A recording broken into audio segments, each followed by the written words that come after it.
of life of Thai people in our country and worldwide. Kasetsart University aims to achieve carbon neutrality by 2035 well-being of the nation. Kasetsart University, knowledge of the land.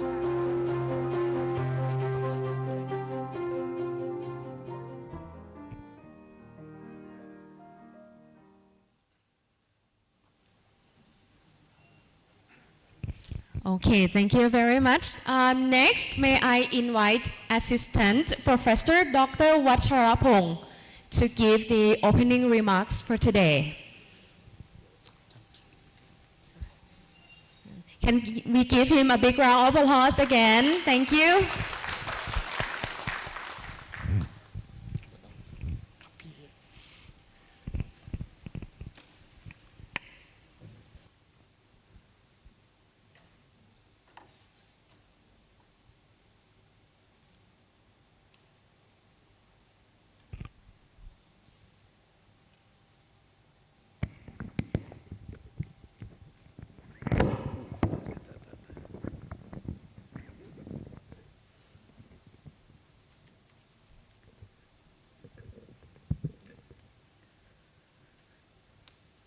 Distinguished speaker, organizing committee members, participants, and esteemed guests. On behalf of Kasetsart University Chalermphrakiat Nakhon Province Campus, it's my great pleasure and honor to preside over the opening ceremony of the International Symposium on Agriculture and Food for Sustainable Social Development in the Southeast Asian region. This symposium represents a highly significant initiative in advancing knowledge in the field of agriculture and food sectors that form the cornerstone of sustainable development.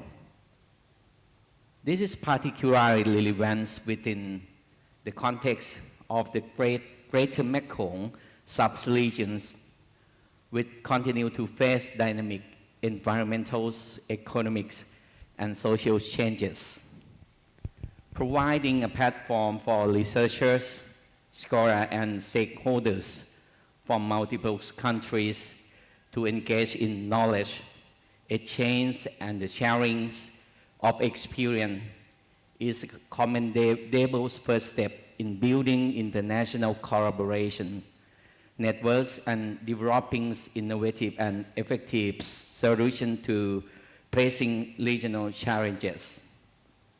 On behalf of the university, I would like to extend my sincere appreciation to the organizing committees, the esteemed speaker, and the participants whose contribution have brought this important academic event to life. Now, it is time that hereby declare the official opening of the International Conference on Agriculture and Food for Sustainable Social Development in the Southeast Asian regions. May the conference achieve all of intended objectives and contribute meaningfully to sustainable development in our regions. Thank you. Thank you very much อาจารย์วัชรพงศ์ค่ะเดี๋ยวลำดับถัดไปนะคะจะให้อาจารย์วัชรพงศ์มอบเกียรติบัตรค่ะ Next we will have a short ceremony to give certificates of appreciation to all partner organizations. May I invite ราชภัฏสกลนคร University to receive the certificate from us ขอเรียนเชิญตัวแทนจากมหาวิทยาลัยราชภัฏสกลนครค่ะ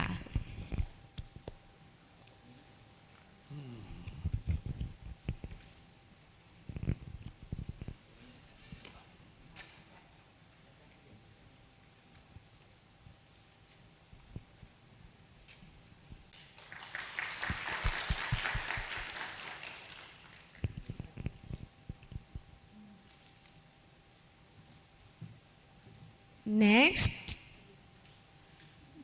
may I invite เทคโนโลยีราชมงคลอีสานวิทยาเขตสกลนคร University ค่ะ ขอเรียนเชิญมหาวิทยาลัยเทคโนโลยีราชมงคลอีสานนะคะรับเกียรติบัตรค่ะ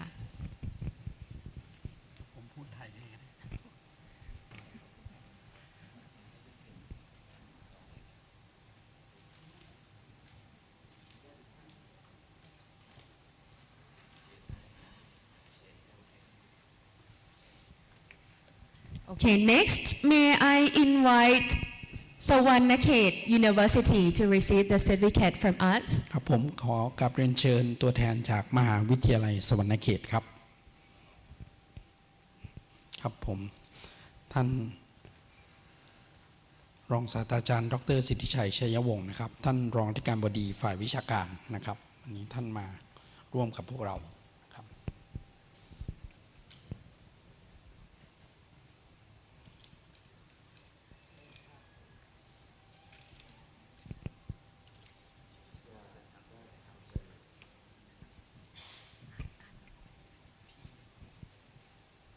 Next, can I invite Premier Kasetsart to receive the certificate from us?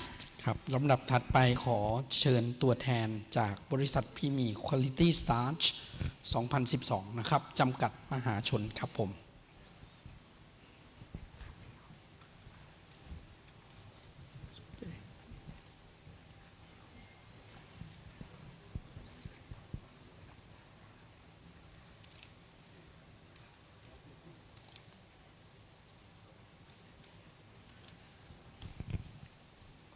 And lastly, may I invite Thai Rung Leung Industry Company to receive the certificate from us. ครับผมลำดับต่อไปขอเชิญตัวแทนจากบริษัทไทยรุ่งเรืองอุตสาหกรรมจำกัดครับสกลนครนะครับ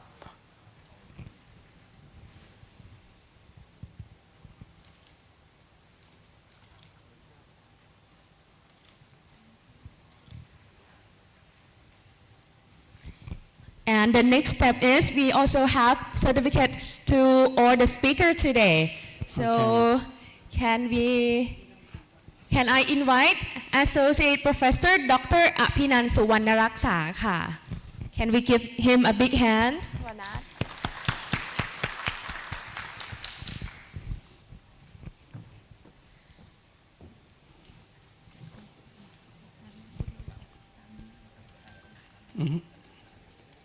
ก็จะ Next we would like to invite Dr. Mimi Jo, Senior Professional Researcher from Myanmar.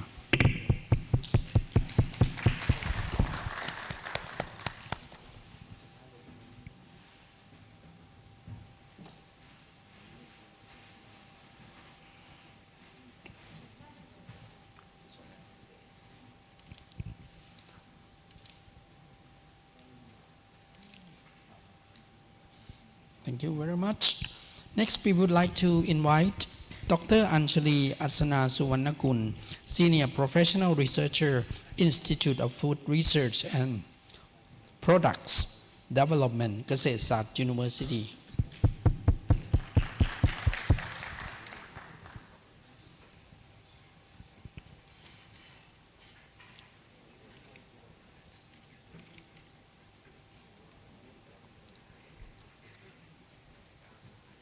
Next, we would like to invite Dr. Viwat Chaitrong, National Science Museum, Thailand.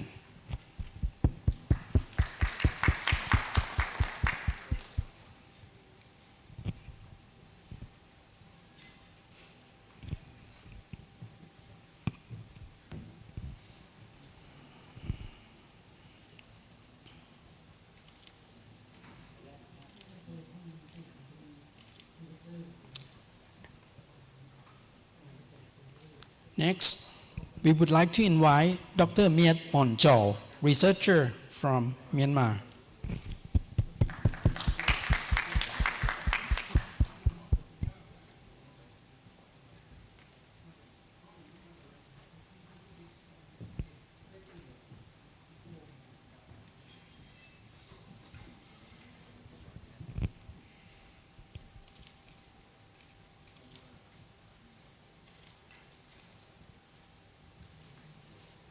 And last but not least, we would like to invite Dr. Cao Minh Tuan, School of Economics, Can Tho University, Vietnam.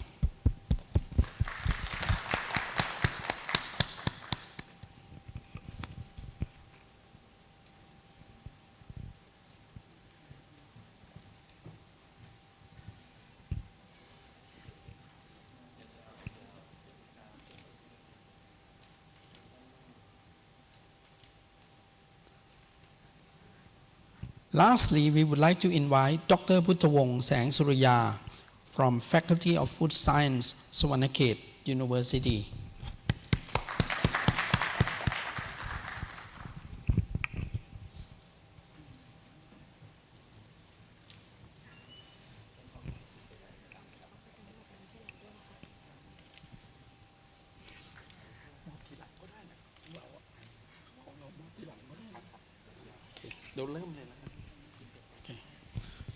May I invite all the speakers to take a group photo with Dr. Watcharapong, please?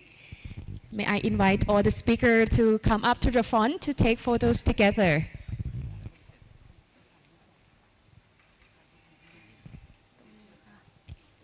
Okay. May I invite all organization and all the speakers to take group photo together in the front, please? ขอเรียนเชิญทุกท่านถ่ายรูปร่วมกันสักครู่นะคะ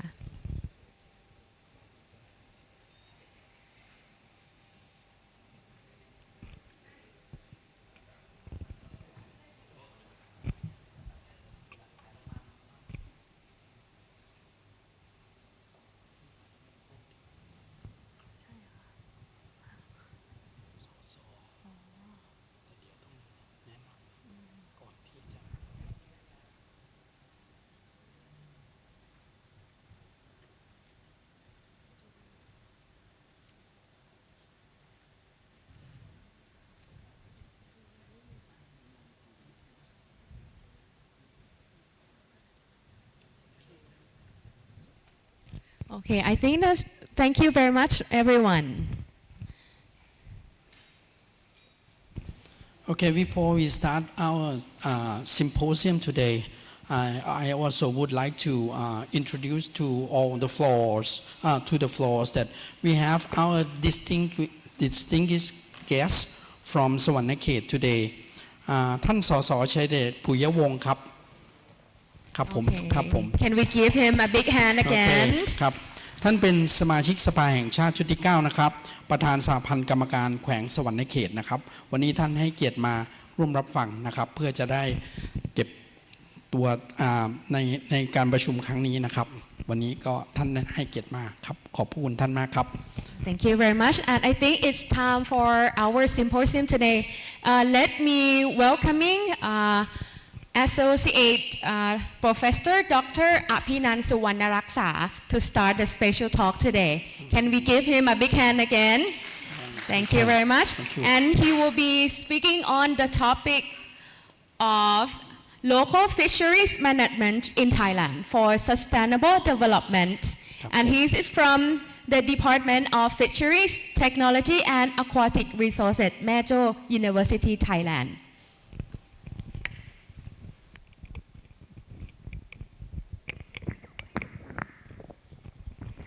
Okay. Good morning. Xin chào from Vietnam. Okay, and Mengalaba from my friend from Myanmar. And สวัสดีครับคนไทยสบายดี in Laos. Okay. ครับก็พยายามเรียนรู้ภาษาเพื่อนบ้านตั้งแต่ตอนแรกนะครับตอนนี้เพิ่งได้ใช้ Okay. Good morning. And also we can start for firstly my background is on fish taxonomy. I'm working for fish taxonomy so long times, and also in the same time we do so many things. When we are going to the field trips, something like fish in the mountainous area and then the border of Thai, and also I have a chance to working together with scientists from many countries in Southeast Asia, in Asia, and also in several countries. We are working together, Nakhon, Slovenia, also in the south of Thailand until to many countries we are visit. Then we have seen so many of them in the rural area. They are not enough protein source for the consume. Like in northern of Laos and northern of Myanmar, not northern of Vietnam in Dien Bien, and working there in 2000 until 2005. We are working together with the local people about the food security at that time. Until now, we are working someplace, but not Myanmar. Not in Myanmar side, it's not so dangerous to go there, right? Yeah, and we try to do, but it's not easy. It should have connection together with local people inside, and also, then after we have so many experience about our research, our work together with my friends, and then we are starting for the research and to working directly, because normally in terms of the taxonomy, in terms of biology, it's nothing for the people who are just a fish. What a fish? That when you preserve the fish into the bottle, that means just a dead fish in the bottle. That's all. But the local people, the normal one, they want how to eat it, how to preserve it. Firstly, we have looking for the biology of the fish, because when we starting to working on may I stand up, because normally when I sit I can't say so many things. Okay, and then we are starting for our work. That means to looking for the biology and diversity first, because when we know you are starting with your something you have, that means you have the the fish in your pocket, something, and also to support the diversity and fish diversity, because when you want to conservation, that you mean to starting to know and to earn from them, not only to know from them, just to earn from them, and also to presentation of the cover biology, fishery biology is my work. After biology, that means become aquaculture, and after aquaculture, that means to consumption, and the challenge in our area now, mainly in the northern Thai part, we have a problems about they cut a lot of trees and to plant a monocrop for the chicken pellet and also for the pig pellet. That means we cut a lot of trees in Chiang Mai only. My working place is in Chiang Mai. They cut a lot of trees around only in Medjam River Basin. They have a land around 1.2 million rai. They cut over now around maybe more than 600,000 rai. That means more than a half of the area. We cut a lot. Also in Nan province, I visited to Myanmar last time in Naypyidaw and some part of northern Naypyidaw and in Chan State. So many of them, around 4 million rice, they cut it and they burn. We have problems about that. So long times, more and more air pollution now. Also in the northern of Laos, they cut a lot of trees to plant the corn for our area. And also, they have a multiple level framework, not only one way how to do that. We try to do the river basin in Thailand. This main river in the Chao Phraya River Basin in the northeastern area, in the Mekong River Basin, Moon and Chi, in the upper part of Mekong in Chiang Rai. Now in Chiang Rai, we have a very seriously problem until to Vietnam, not only in Thailand, to Laos, whole countries of Laos, along the Mekong River Basin, they use it. I calculate that more than maybe a half of the Laos people, they have a problem, a healthy problem in the future nearby, when we talk together later. And also in the southern part of Thailand, we do so many projects. We do so many convince to the people who are in that area. In Thailand, we have a freshwater fish. Mainly we talk about freshwater fish, around 1,200 species of fish. Because we have a Mekong River, we have also in Souvenir River Basin and also Chao Phraya River Basin and the Southern Basin, we have 1,200 species. And so many places of the river, they are important. But also why they are important, because we use the water from that, and also we consume, we use many things from that, but also we are release something like a pollution from our body, our activities on the land to them. The method, we are mixed so many things, the method for our research in this area, because not only one. When we know the basic science, that means we can do more. If we don't know anything, we do the raw secondary data from many places and also from the Thai government and some of the neighboring countries. And field trip study, exactly. If you are going to the field trip, that means you understand all the things in the field trip by your eye, and you remember in your brain. And also after that, we do this, and we make a stakeholder to interview of them. How important of the fish in Thailand? Not only in Thailand, I think in the Southeast Asia, the fish as a kitchen of us. Because normally we in Thai, in Southeast Asia, we use the fish as a food. Small one, we need it. But the gigantic one, last week I have a meeting in Cambodia. We are working on the giant fish in Mekong River Basin. That means we focus on the giant one first. And then for the small one, it's very sensitive. Nobody take care of that. It's a very serious one. The small one of fish, that means that is your life. That is your people life. Many of them, they are going directly to the pond, easily to the pond. That means next to your house, you can get something from that pond. That's a small canal for your family, for your meal in the family. Not only fish, that means another thing like algae in Mekong River now who are consume the algae like in Laos and nearby border in the clear water. This one you can be check the pollution of that is exactly maybe I think in my opinion because the algae in Mekong not so clean anymore in our area. And also we have 8 topics today to talk. The first one, this is the fish stock and enhancements. That means not only diversity. Now we should be talking about the habitat restoration and also the communication of fish bank and the fish conservation zone. Many countries, they do that. It's a very good one. And control to invasive species. In serious Thai now, you know it's about the black chin tilapia. And also co-management and community-based fishery management is most important for us because they are small scale, like in our area. And also the last one, the policy and legal. Because now we have a big guy who is sitting here. And also when we are thinking about the conservation, it should be starting from the policy. But I put it in the end. If the policy nothing, that's also. We do our small guy like me, that we can't do anything. Okay, the fish enhancements. Now, this is a draftly fish. So many species of fish, at least for 1,200 species. That means in several places, several groups. The most important group is a cyprinid group. That means the barb and the minnow or something like the catfish. That's all. It can be divided. Many countries, we have data. Because we have before this, we have a data. We are working together around 15 years working in Mekong River Basin. Together with a researcher from Laos, from Cambodia, from Vietnam, from not Myanmar, because at the time also the Myanmar, we cannot do that. We cannot enter to Myanmar at the time. And now we are published already for the Mekong River Basin and also in Chapaya River Basin and some parts of Thai border. Some of them we guarded.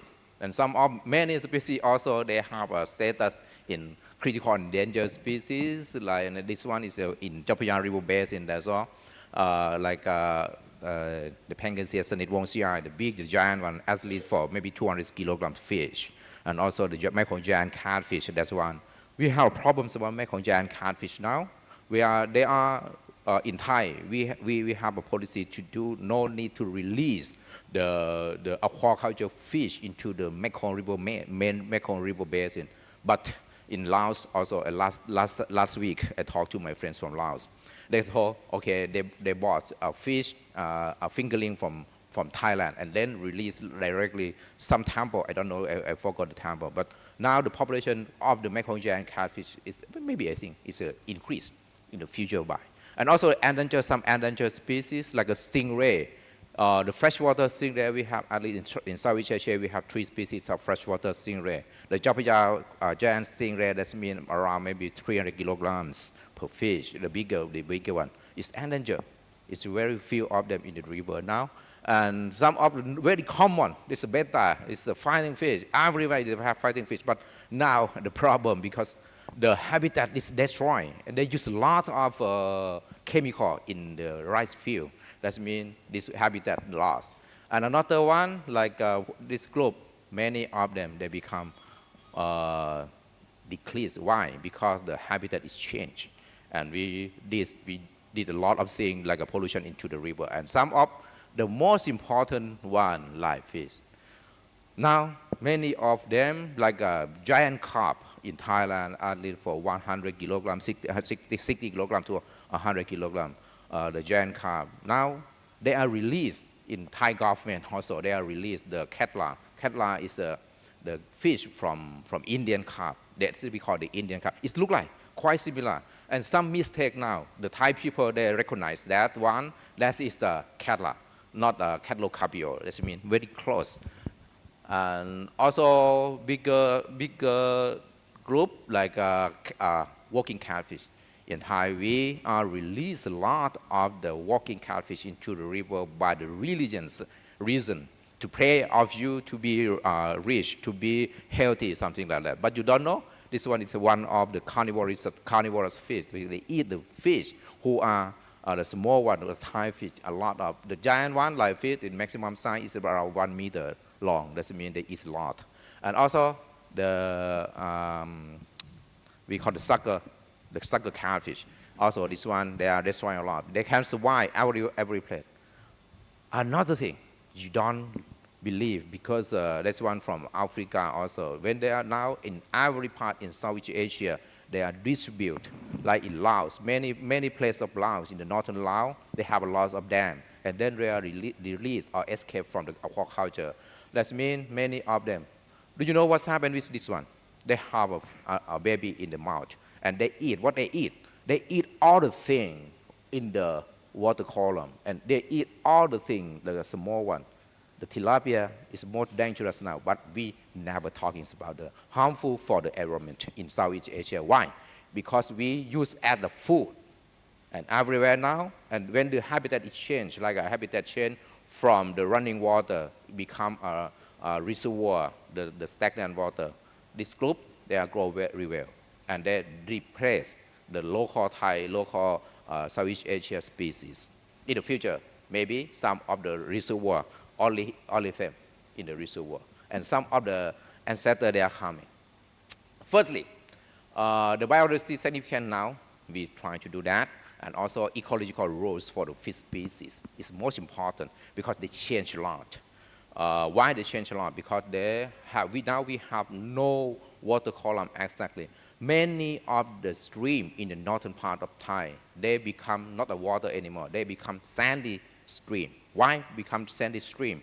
Because the sandy coming from the running, when the rainy season run, the runoff of the rainy season they are come and also become full closely in the stream. No fish anymore in the future. No habitat for the fish anymore. It's most dangerous for that. The treatment of species conservation now, we try to do, but not easy to do that because firstly the habitat is changed, and also the supporting from the river, and also the policy. Now policy in Thailand, we have a problem. Why? Because exactly not fully support for us to do the conservation way, because the grant from the government, I talk here because the grant from the government, they are talking about aquaculture and another thing, but for the conservation, they say, okay, give a small thing to that. And also, when you want to go into way of conservation, you should understand them, how they eat, how they grow.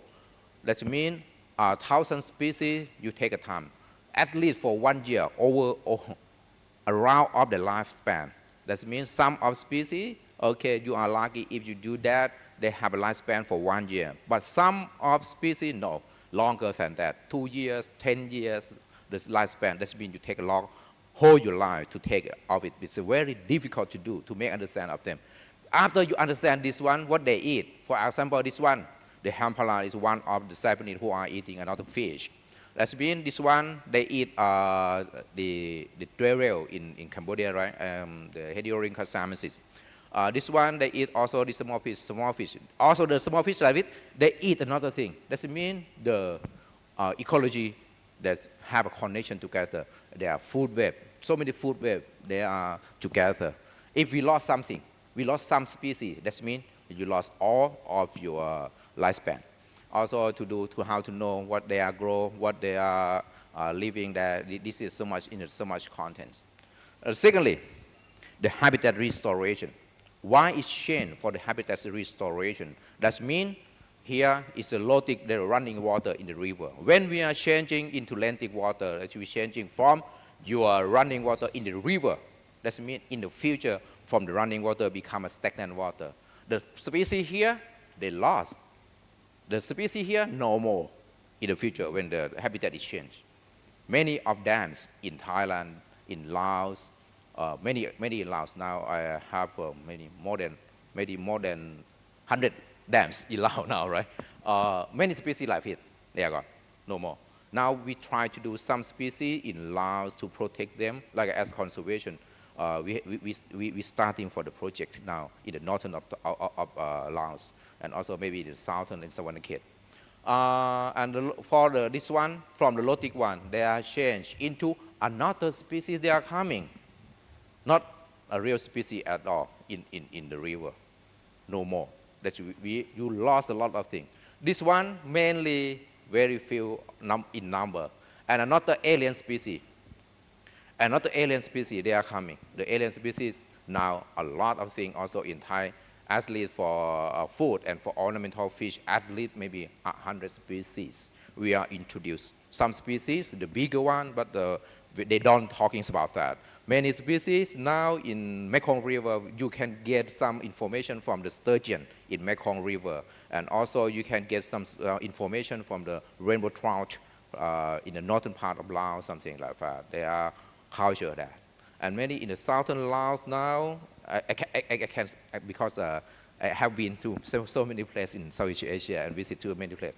They have big company from China. They settled down in Li Pi and some part nearby there. They have a big farm of Kasetsart catfish. That means the big farm they are export to China from Laos. And who are Lao people, they do nothing.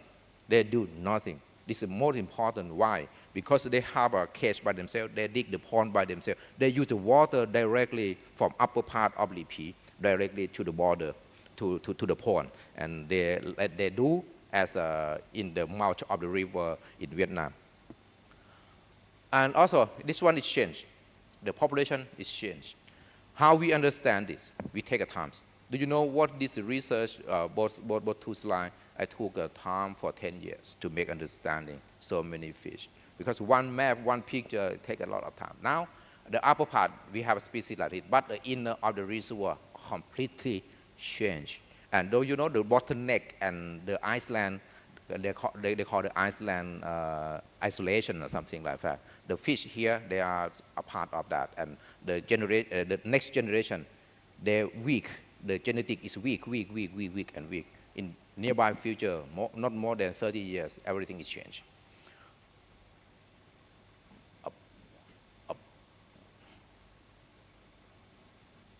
What's happened?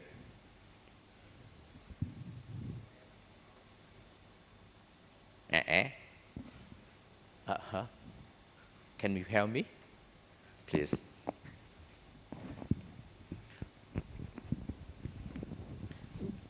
Have some one from maybe wait, sorry แบตเตอรี่น่าจะหมดครับ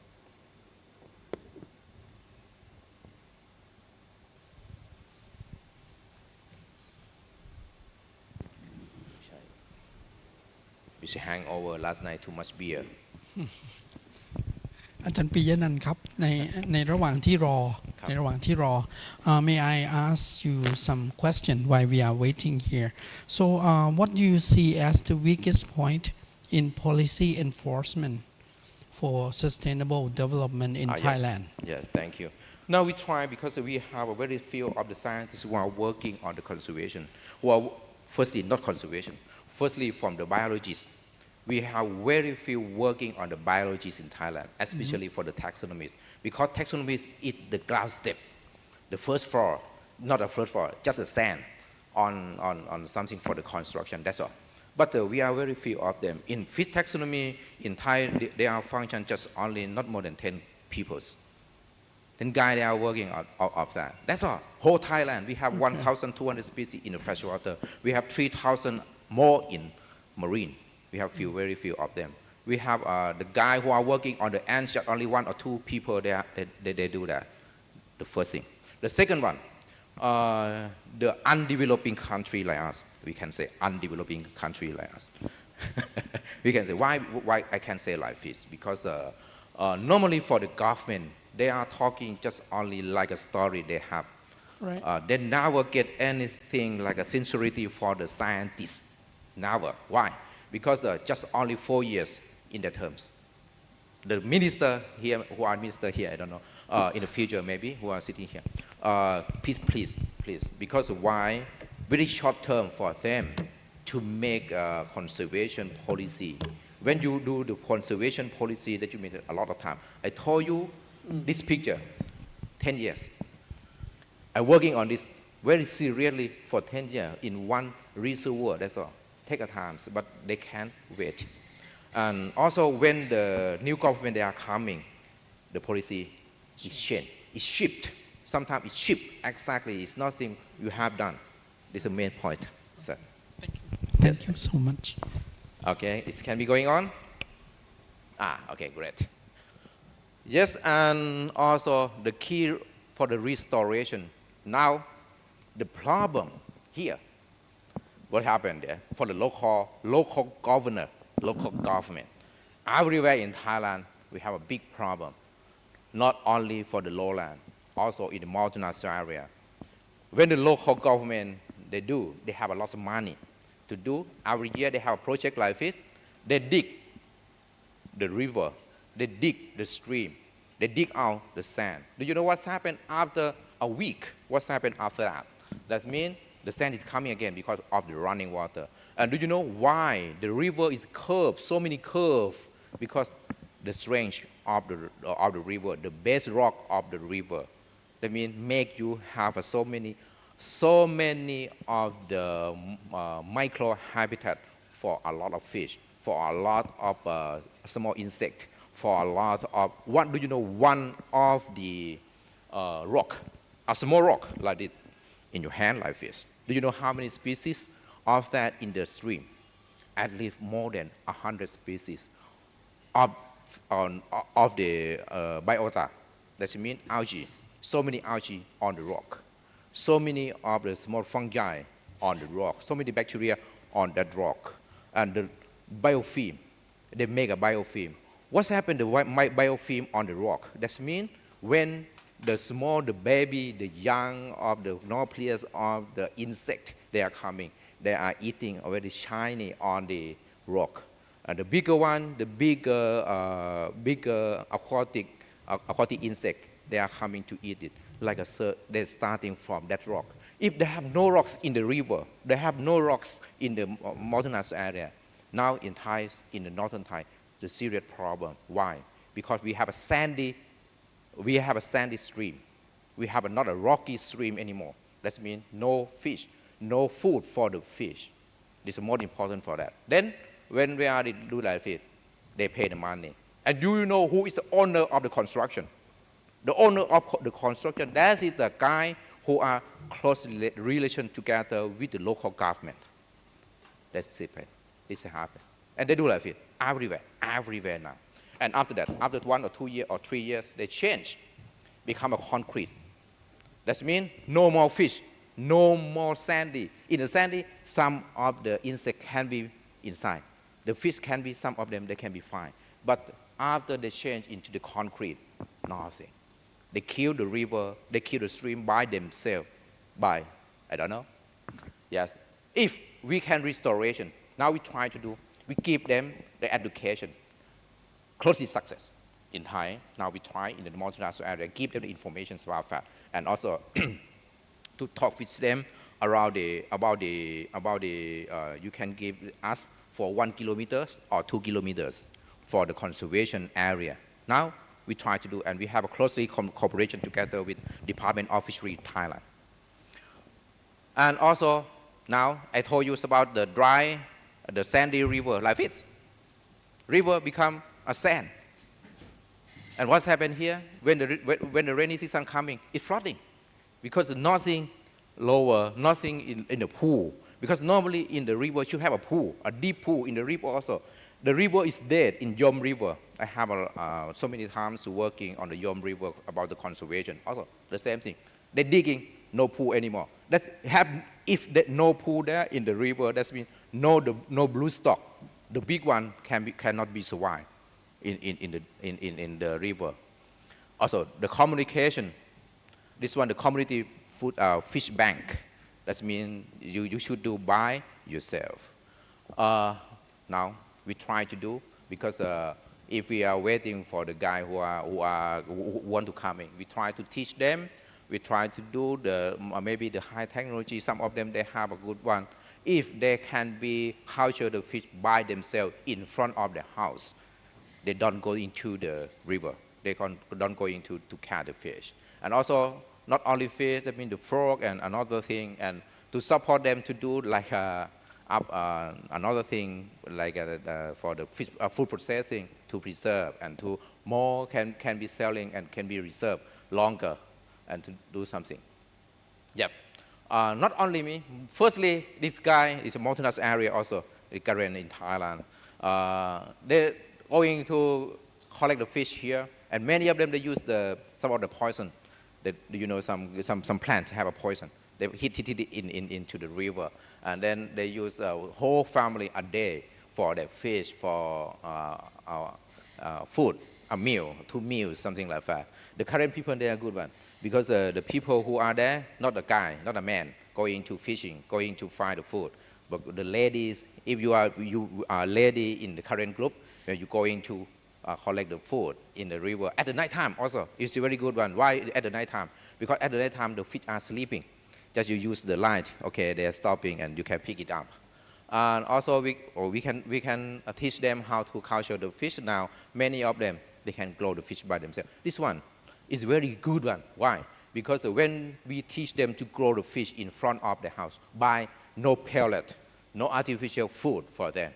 That means we teach them how to make an artificial ecological system in the pond to make a food by the ecology can be grown.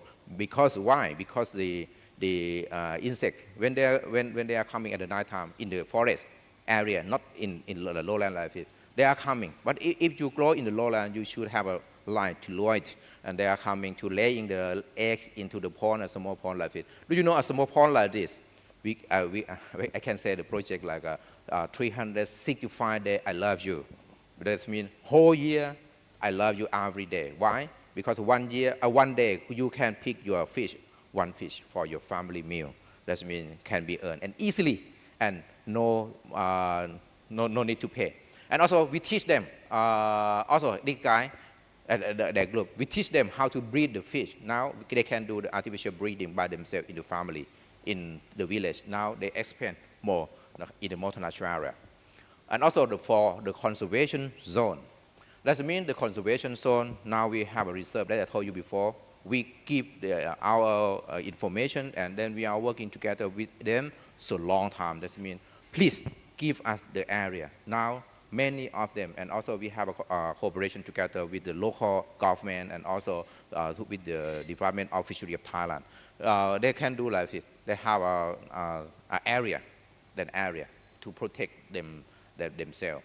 But when they're out of the border of the area, that means you can also, the fish so clever, because all the fish there stay inside. When they go outside, that means many of them, they are waiting for you. And in Chao Phraya River Basin, so in Ping River, in Mekong River, in the upper part, in many places now we did it. And control of the invasive species. The invasive species, I told you it's about 100 species in Thailand, ornamental fish, and also for the food. That means, and this one is for example. One, this from South America, and this one from India, and another one from China, Chinese carp, Indian carp, African, and also some catfish from African, and tilapia from African. And this one, Thai fish, but the translocation is most dangerous in the reservoir. Many of the guys who are the angler, many of angler, they release in Laos also. I heard from my friends. They pick the giant snakehead fish like it. The giant one is maybe 1 or 2 meters long. That means Many of them, they are going to fishing. They need to fish the big one, but they bring a small one and releasing into the reservoir.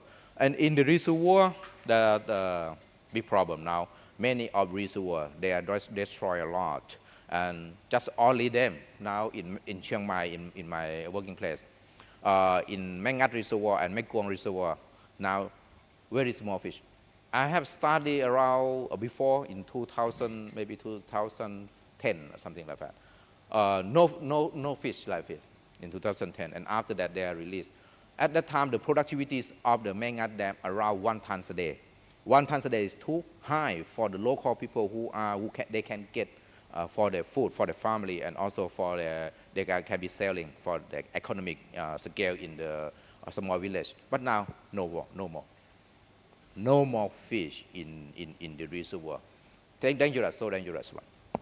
And also, another thing, our challenge in Thai, because like in our area in Southeast Asia, many, we are the same.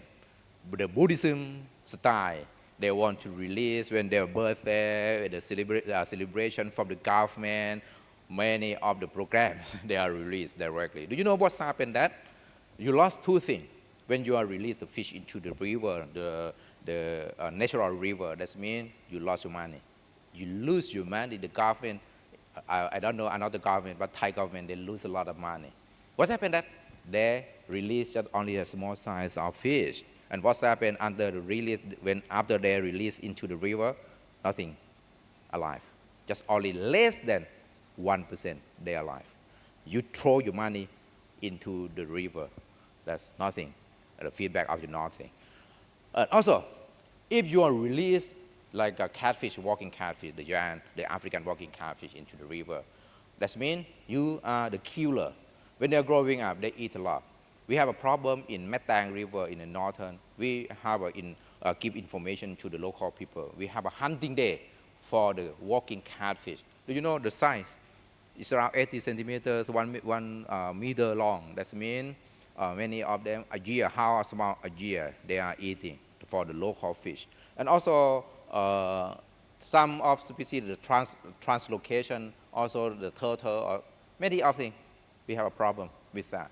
If you have an opportunities to give them the information, no need to release any fish into the river, into the natural stream. That's why, because the stream, the fish can be recovered by themselves.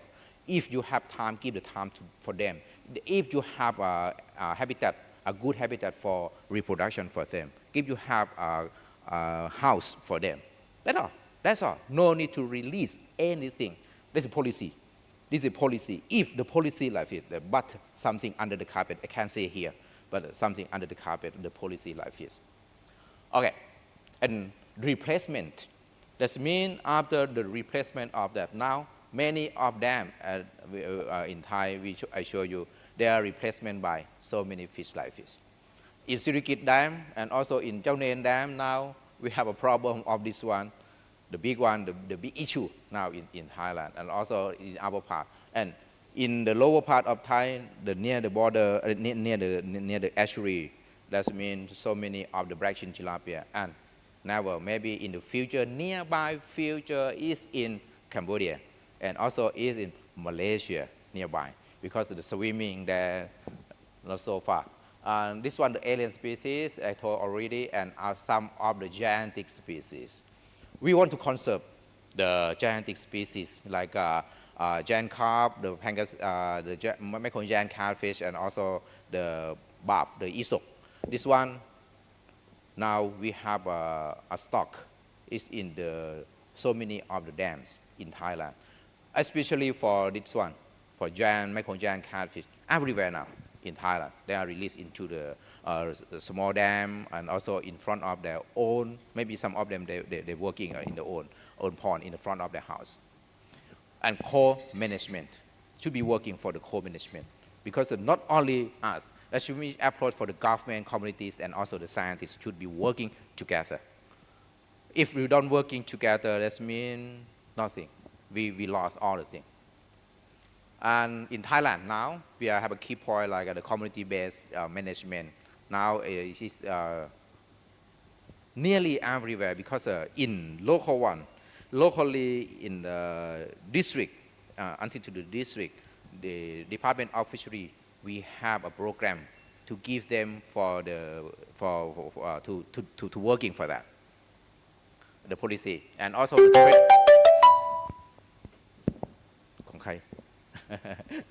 Okay, and the tradition I have talked to you before, and also another one.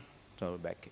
Okay, the community-based fishery management is the most important and give them not only for the fish release into the pond, because normally the fish is released into the pond, and also the government, the local government, they request from the central government, from DOF, to give them the fingerling to release into their pond or their river. It's normally why they don't do as a hatchery by themselves. One district maybe for one hatchery or one they can do by themselves. They can breed their fish by themselves. Actually, it's more important. When we want to conservation, we want to reserve the fish. You should back to your idea. Now I show you last year. This is my last year research. This one is non-river basin. Do you know what's happened here? That means this is a relationship together with the fish transfer in the river for consumption. In every part, in the northern part of Thailand, very few of them they are culture the fish because the hill tribe it's not easy to dig the pond to get the pond. And in lower part here, they are the producer. Upper part, like they buy the products from the southern part. Is Nakhon Sawan, Phichit, and Phitsanulok, the base for the fish culture. And then they are growing up. They have related together. And some of the natural fish, they buy from the Nong Khai, from Ubon Ratchathani, also directly to Nakhon Sawan. Why Nakhon Sawan? Also some part they are import from Cambodia, from the Tet Lake, Cambodia, Tonle Sap. Why Nakhon Sawan? Because Nakhon Sawan is one place in Thailand, the biggest one in the former times. They are produce a lot of fish in Nakhon Sawan. The Nakhon Sawan like a representative of the trust in Thailand. That means if the fish from Nakhon Sawan, from Pak Nam Po, that means this is the best one. But some fish now, not from Nakhon Sawan anymore, because the fish from Nakhon Sawan now is very low. Bung Borapet also, the Bung Borapet swam is changed. Now we are import the fish from Tonle Sap. Now the border is closed, right? cannot be imported. From Khong Chiam, from Nong Khai, somewhere, from Lao fish, and also from the Cambodia fish to Nakhon Sawan, and to distribute into every part. What's happened here? You see here, you can see the black one, the pink, and the gray one. What's the fish there? Now in Thailand, we consume more than 65% from aquaculture. And both aquaculture, all the fish from the aquaculture, that means tilapia, red tilapia, black tilapia, and also the walking catfish. That's all. That means we consume in Thai, we consume fish from aquaculture and alien. Most of them they are alien species, not a Thai fish anymore. In nearby future, in Laos, in Cambodia now also they change. Last week I came from Cambodia in the market, morning market in Cambodia. Several years I have been to Cambodia. It's every year I check. This year they change a lot, become from aquaculture fish, not a native fish anymore. They change. And also for the empowering for the local communities how to do that. Also we give them information. Also we teach them how to breed the fish, how to processing. It's the most important, how to processing of that. And to establish the conservation zone and seasonal for fishery. Now in Thailand, we are set up that, and we give this season, we call the red water now. That means some many office, they are swimming up and the laying. The flooding here is very happy for fish. but they're not happy for us, but they're very happy for fish. Every year, after 1 year the flooding, that means the fish coming growing up. You see the circle like fish. This year, for example, the herbivorous fish, the fish who are consumed on the plant, and next year the fish who are consumed on the fish, they are coming. The circle like fish in the former times, but now it's changed because the habitat for the spawning area is changed. Okay, we try to do so many things. What's happened for how to manage the fish not a fish? If you're thinking the fish not a fish, because the fish in the village, the one village, not only one fish, not only one job, one occupation in one village. That means so many things. The pig, the chicken, so many things they can do. If you're going to talking about the conservation and to sustainable for that, not only talks about the fish only, because the fish only is about 10% of them.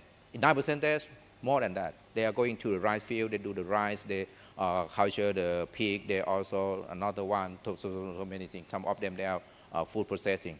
If you're going to develop them, you're going, not only you, should be so many of your knowledge from your teams. And also the engagement for the youth is most important. Now, not yet success in Thailand. We try to do so many places. We give them so many information about our knowledge to them. But after they have information, they finish, they graduate, they finish their secondary school, going to the university. After they go into university, disperse, nothing more. They are starting again. This, what happened, I don't know. I try to do the best, but no, not easy. Not easy to give them to concern. And how to give them the hands-on conservation by themselves, the family. Not yet success, this one. And also the enhancing of how to involve the fisher community, fisherman community to strengthen economic resilience. The risk is everywhere. The risk, the high risk and low risk. If you have only one job, that means you have a high risk. Also, if you do the second job and the third job, more risk, I think. And the policy, it should be integration for the holistic management. That means not only fish. Now I'm working not only fish, I'm working so many things together with them. And also try to do and have cooperation together with the Department of Fisheries if they want to grow, and also working with the fish processor if they want something. This one is a community engagement, have a percentage. Okay, I am a scientist, I love the number, the statistic to do that, to make decision. This one, okay, this one, but sometimes it's biased for the scientists. And also for the assessing, should be starting with the economic. The food is nothing when you are going directly to the village. Why? Because the village, they need not a food. They can find the food by themselves, by local one. You should talking about the economic, what's happened after that. If you have an economic idea for them, that means they are listening to you. Why they are listening to you? Because they need the money. Not for themselves, but for the young generation. They are going to school, they have a pay for the electricity, they have a pay for the petrol or something like that. If you have an idea. The most important, if you're going to the village by your market in your hands, that means you can going together with them. Your conservation idea may be success, will be success, but not lie in your idea. You have exactly your market. That means make yourself become like a merchant, like who can buy the products from the villagers. Because if you have an economic idea to force to the conservation, you will be success. And also how to evaluate. Everything can be evaluated. Yesterday also I have interviewed to some guy from the United States, one of TV channel. They asked me about how to do that, how to conservation in this area. That means how to evaluate first. If you can do that, everything can be evaluated. Everything can be evaluated. When you can understand that you can understand, because they need the number. If some of you are excellent in mathematics, you can thinking more. It's about the number. Number from where? And this number can be do something more. And also the economic impact for the aquaculture for the local people. What is the impact for that? You can share here the total income, the aquaculture distribution for the local economy, and also the fish consumption, and also the market, and also the profitability. If you have something that now we are looking at for the commercialization. And the last one, the policy and the legal framework. Legal framework, it should be understand that. And also we are fixed that for the hydrology or the impact for this one. And the success story of that, now in Bungarapet, we did a lot with my friend also, and also the local government, they conserve, they support to us. And also the Mangat Reservoir and Moon River Corporation. Moon River Cooperative also, it's a long story for the Moon River because local people and also the government, the fishermen, so many things to confuse. And also the local NGO is more important. They are talking, both of them, they have own data set. That means one guy talk like this, one guy talk like this, never make decision by the same road. It's a serious problem when they're starting. And now the problem also from now we starting to have a problem that will show you later. And the concept, lastly, summary for the concept idea. I made this one for whole my life, more than 30 years to make understand about the conservation way. Firstly, we hear the diversity, understand that. And also, secondly, we how to working on the biology, life history, or to do something. And after we understand it, we are moved here to be culture and hatchery. Try them to hatching, help them to aquaculture. Because if we are nothing, also they don't know about that. And when we can be culture that like a commercial species, commercial fish, from local fish become the commercial fish. Why? Because in Thai, that I showed you before, 3 species, more than 65% we are consumed in Thailand. Maybe in Laos, maybe the same in Thai, maybe a lot less than in Thai. Why? Because those of them are the alien species, not the Thai species. Now, why we are support the local people to do for the local species, to breed them. And after that, we are going to processing or not. We are directly for the ornamental fish. Can we earn the money? How to earn the money? Learning how to earn the money for them. That's most important. Also the marketing. You should understand the market. If you don't understand the market, that will mean nothing how to do. If you do the thing, cannot buy, you do nothing.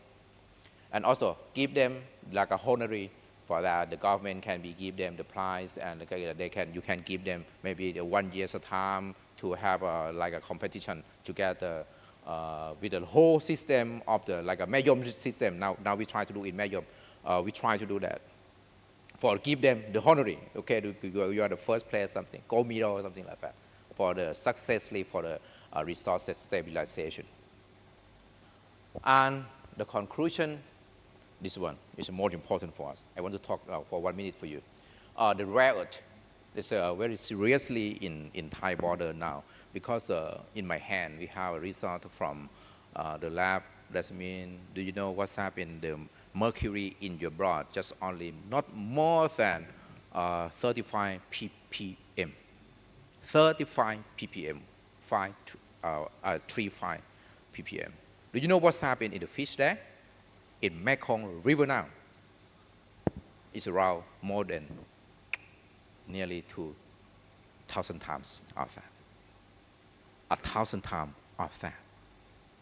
And you consume, you're still eating the fish from Mekong River.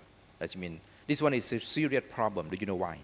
Because the owner, around 70%, is China.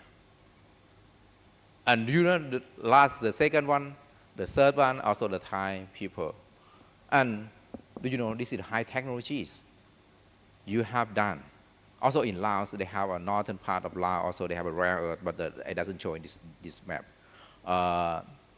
They have a lot of pollution, mercury pollution, cadmium pollution, arsenic pollution, cyanide pollution, a lot, directly to the river. And now, many of fish in Thailand get, I can't say cancer, but exactly, I think, because the soft tissue of the fish become maybe like differentiated of the tissue inside live fish. And what is going on now, we can't do anything because the politic, the transporter politic is not clear in our situation. Lower part of here, this is a junction of the, this is here in Thai, in Chiang Rai provinces, and in Laos. We have no information from Laos. I need. I think we can have a cooperation together in future. Maybe the guy from Laos we can working together here. Until here, we can collect the data in the Thai border and also in Cambodia. I need the partners there to working together because not only here, because a very high concentration of the pollution from the rare earth mining in the nearby Thai border. And another one, this is the problem for us also. This is Myanmar side, right? Here is Myanmar. This is Thai. Here is, where is Thai? Okay, here is Thai. Oh, here is Myanmar. Sarawin, okay, here. Here is Thai. Here is Myanmar. You know what's happened here? This is the Yuam River and Mengao River. They, in Thai, they have a project to do that, to transfer the water from the Yuam River, from Sarawin River to be here. What's happened? Very easily to make decision. Just only 7 species of fish. They are the same from the Sarawin River and from the Chapaya River basin. Only 7 species. Here, that's all. We are same. But another 160, 200 species, not the same. When we transfer the water from Sarawin River basin to be in Chapaya River basin, what's happened? So many alien species coming. This is one about the big issue for the Thai policy in the future. And thank you for your attention.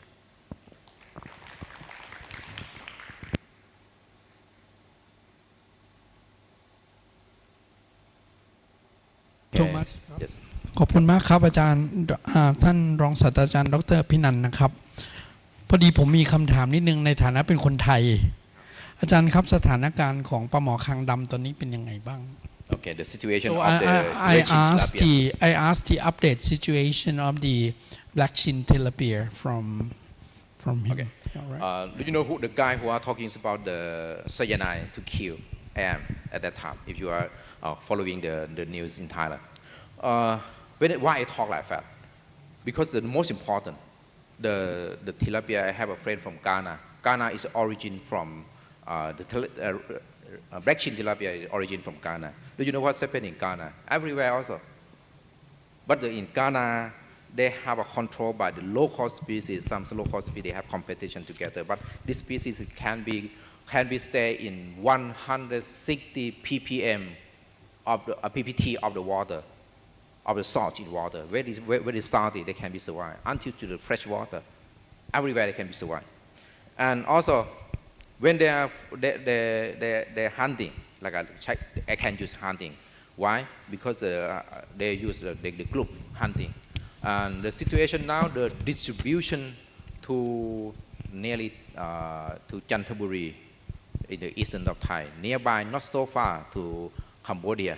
It may be 100 kilometers to Cambodia. And now in the southern part of Thailand until to Pattani. That means closely to border of Thai and Malaysia. It's fully now. And we lost a lot of money. Last year, this year, in 2025, we lost some money from the government, 93 million baht by nothing.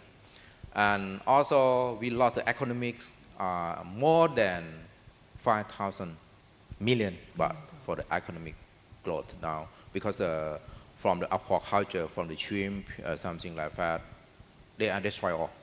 They are destroyed all. And the most important thing now, local fish, the Thai local fish, very small one, very tiny one. And when they're growing up there, they are living in the water column. All the fish, when they are moved, they're like a fighter, like a soldier fighter. They are moved up like fish. no more fish under they move past. Then very dangerous for the local species. We should do something. The government, the fishery department, also they try to do everything, but I think the life of the vaccine tilapia, never. They will be a partner of Thai.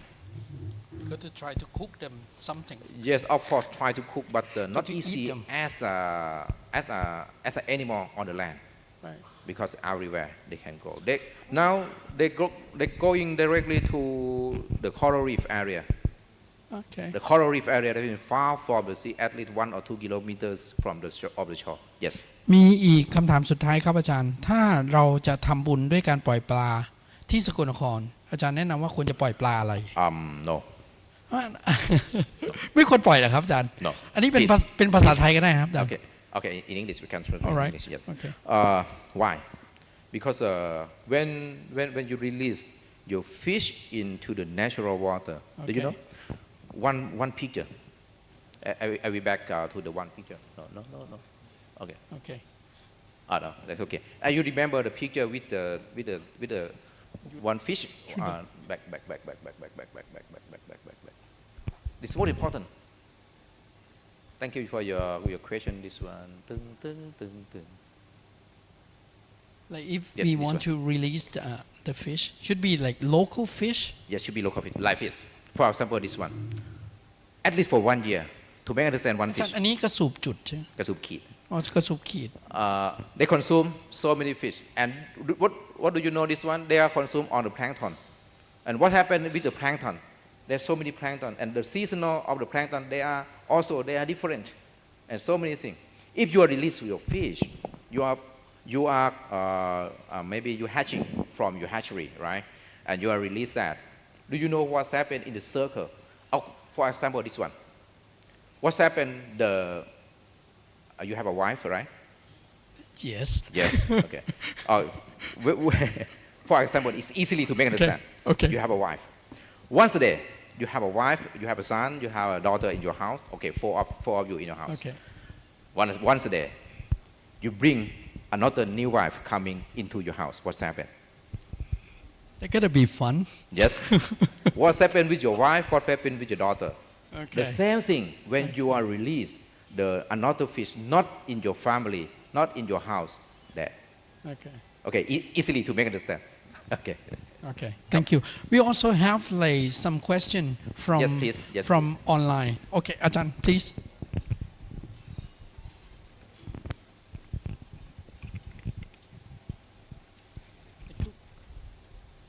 Okay, good morning again. My name is Puttawong Sangsuya from Suvarnaraksha University. And thank you so much for your presentation and your impressive information. It's very informative for me as well. Basically, I'm expertise on rural development and also running some community development related to fisheries sector as well, because we are trying to upgrading the pond for we call community pond, fish pond in my province. Anyway, as you know that you have mentioned about the rare earth or some minings that maybe it will be impact to the local river, local small stream in that in my study site. I want to briefly about situation of my concern that my project are running now, because right now in the study site they have the like potash mining company. They are try to extract the potash materials in that place, and they are release the salty water to the small stream in the community, and the salinity level is very high, and it's kill a lot of the fish species in that stream, in that small rivers, in our and it's many species extinct now, because I interviewed the local people. They said that some species not exist now. They just saw some swine species that maybe is an invasive species as your presentations. And my question is, do you have any suggestions about how to recover that small stream? Because the salinity is quite high right now, and many species cannot survive. By our solution is we try to dig the pond, the fish pond for community, but it's not enough, right? Because that stream is used for many villages, but they cannot apply 100% maximize of that stream.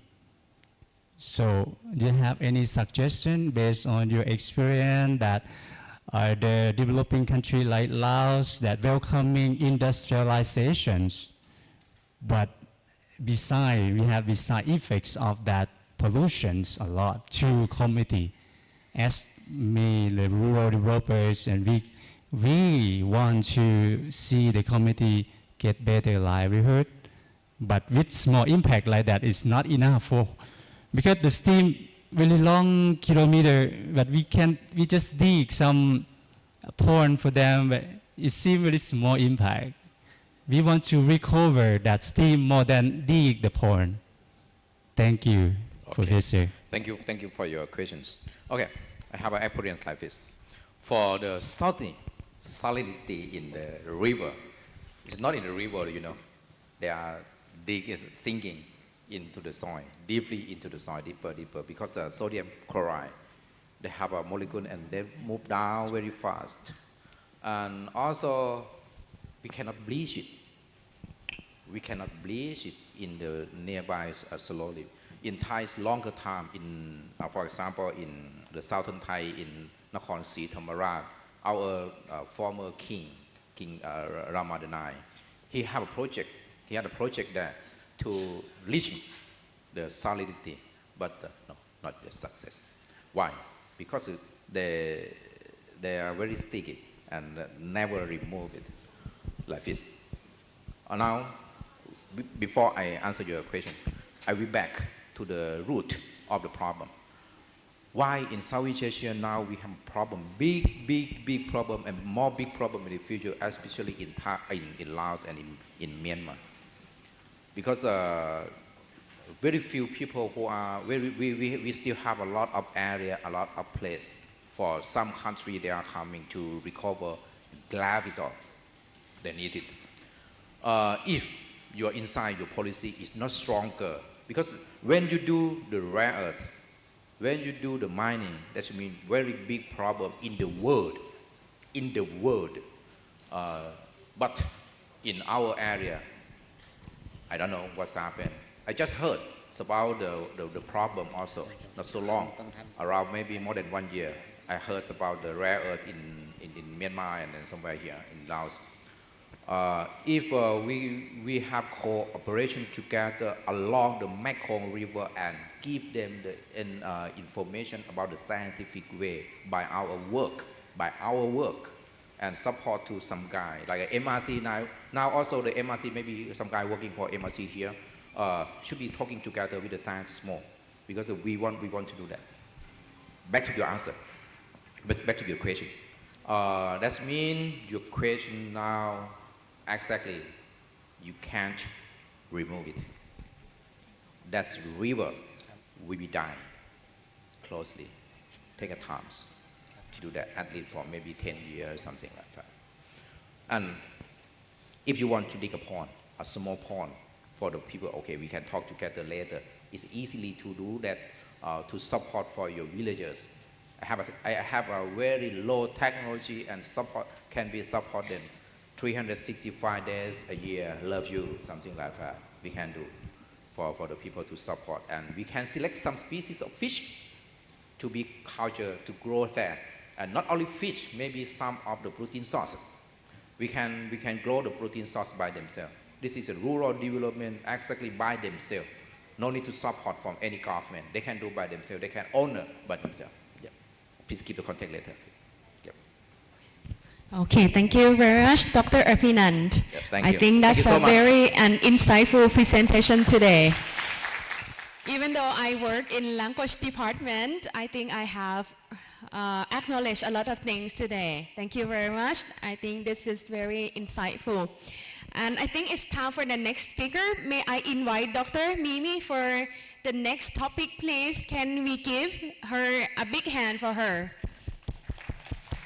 And Dr. Mimi will be speaking on the topic of practice of ecological assessment on water resources, food security for socio-economic development in gold mine areas, Myanmar.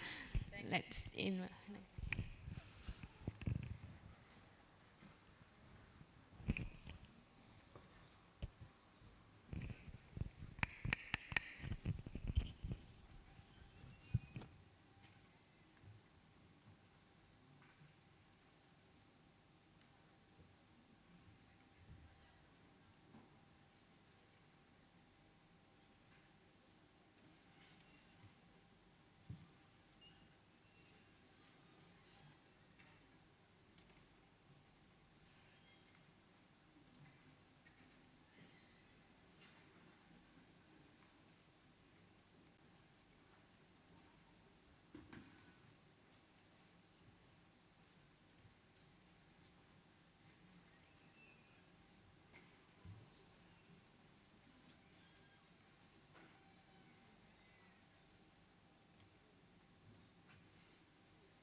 อากาศเย็นนิดหน่อยนะครับ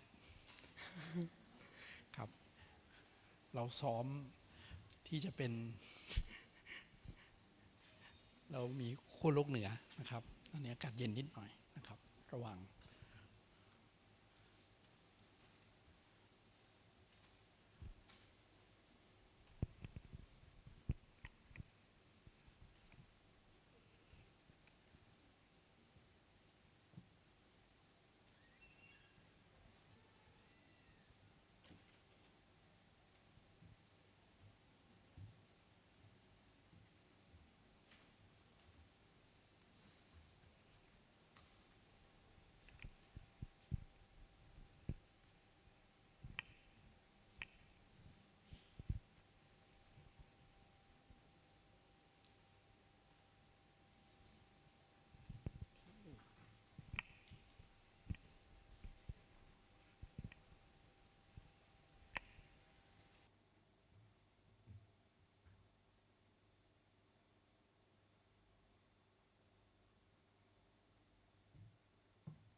Good morning, everybody. I am Mimi Jo from Myanmar.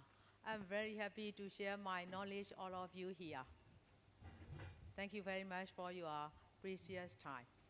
Today my topic is practice of the ecological assessment on water resources, food security for socio-economic development in gold mine area, Myanmar.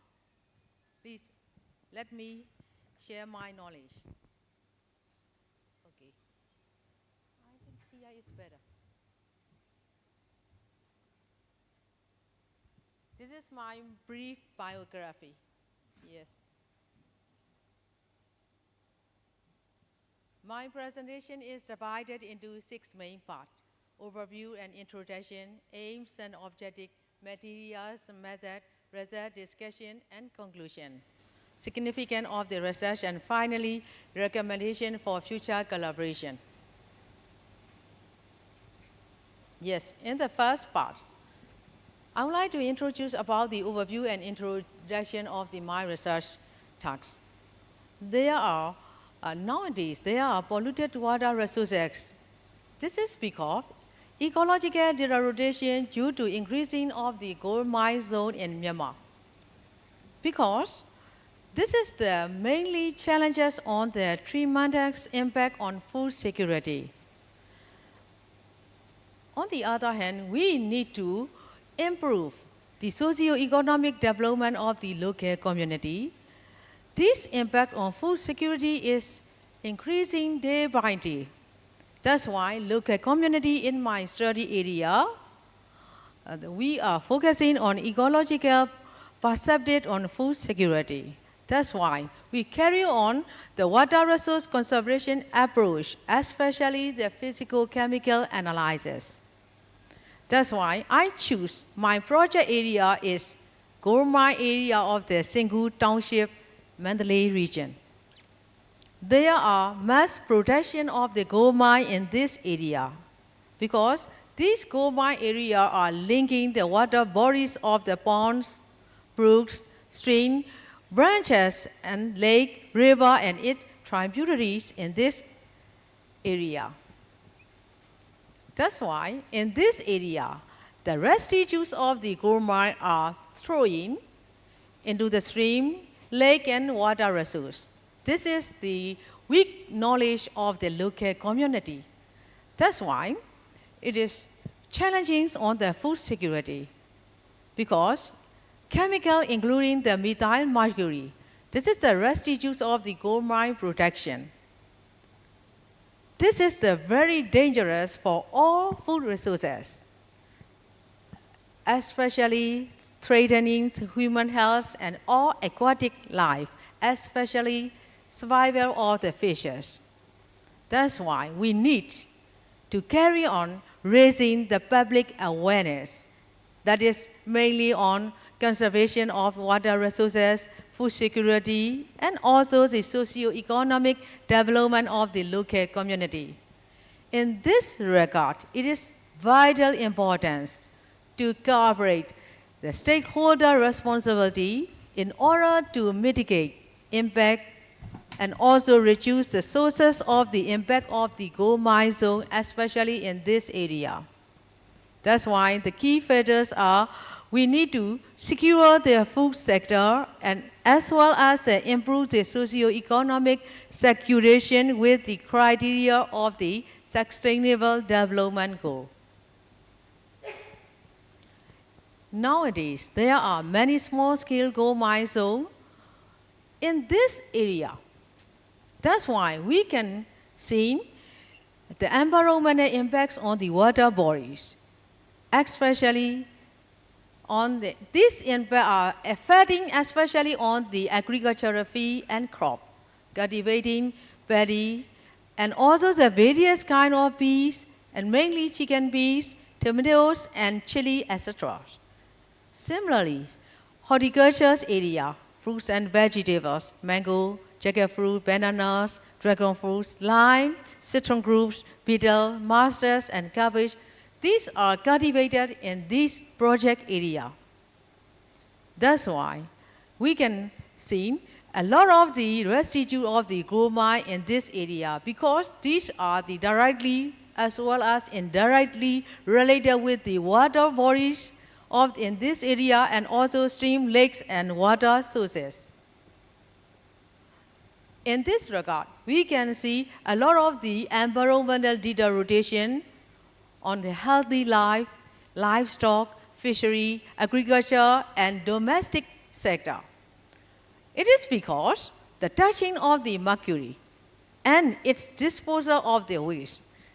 Why we touch the mercury in this area? Actually, mercury is very useful to collect the gold particles in this area. Local people, they have the very poor knowledge on the mercury disposal. That's why local people use and touch the mercury without the knowledge of the impact of the mercury. That's why they easily throw in the residue of the mercury into the water nearby. Not only the water, but also on land. That's why we can face very big challenges on the local community health and also the agri-food sector. That's why I choose in this area to focus on the agri-food sector as well as the socio-economic development of the local community. These all are approaching the criteria of the Sustainable Development Goal. let me carry on. That's why this impact of the mercury are very dangerous for their health, survival, and life.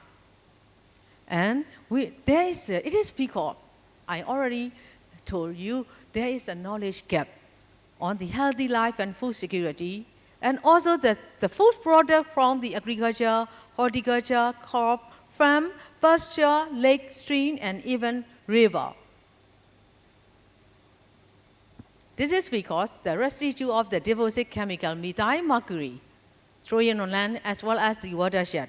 This is very dangerous to all living things. It is getting the health deterioration.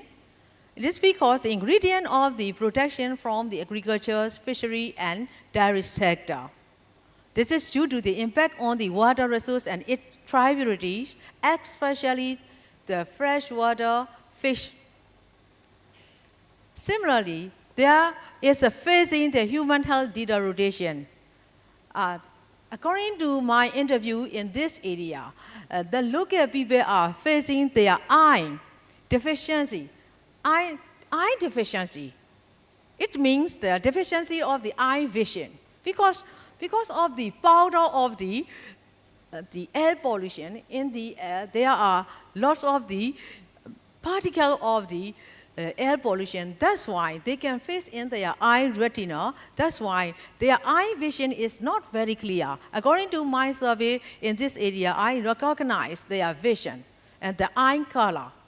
And also the human health, the deterioration. Sometimes some people are facing the difficulty in breathing, especially similar with the asthma. Yes. I can see the roof of the homes in this area. There are white as well as a gray particle on the roof of the local area. That's why when the windy and breeze, these particles are flowing in the air. That's why local people can touch in these air particles on their hair and eye and skin and everywhere. That's why this is heading toward their health deterioration. This is my research observation in this area. That's why these white micropowder or pale gray dust that are mixing with the rains and falling onto the ground. It is very similar with the acid rain like that. That's why the periphery and crop and their skin, their bodies and their building, everywhere in this area are facing the challenges of this methyl mercury as well as the other chemical, whatever they are using in the collection of the gold particle in this area. That's why this is the area where of the diffusion, especially on farm, horticulture areas and water bodies of the fresh water. That's why, according to this many reasons, they are facing the serious impact on the agriculture sector as well as the aquatic animal, especially for fishes. Because we human beings, we humans, we are usually enjoying the eating of the fishes. That's why there is via food chain as well as the food web. We can consume the methyl mercury with the meat of the fish. That's why it is very dangerous for our healthy life. Because we didn't check before we cook the fish from where. We don't know the history of the fish from where and for what. That's why we consume the fish directly in our daily meal. This is very dangerous, not only in this area, because the fish are transported other areas, Mandalay, Malaya, something neighboring area. That's why not only in this area, but also the other area, we can consume the fish. It is so serious for all the living community in this area. That's why I and my research team focus on this factor in this area. And also methyl mercury through food chain and food web. This is mainly impact on the agriculture item and different kind of the food product. I already mentioned what are the horticulture product, what are the fruits and vegetables. These are cultivated in this area a lot because this area is very famous for the gold mine. So that's why not only the protection of the gold mine, but also the horticulture and fishery sector. That's why these are the interdisciplinary sector in this area. People are very crowded because of the gold mine. So that's why it is the vital issue to sustain the food security in this area for main sector of the agriculture, fishery, and dairy product. There are so many counts in the grace. That's why I choose this.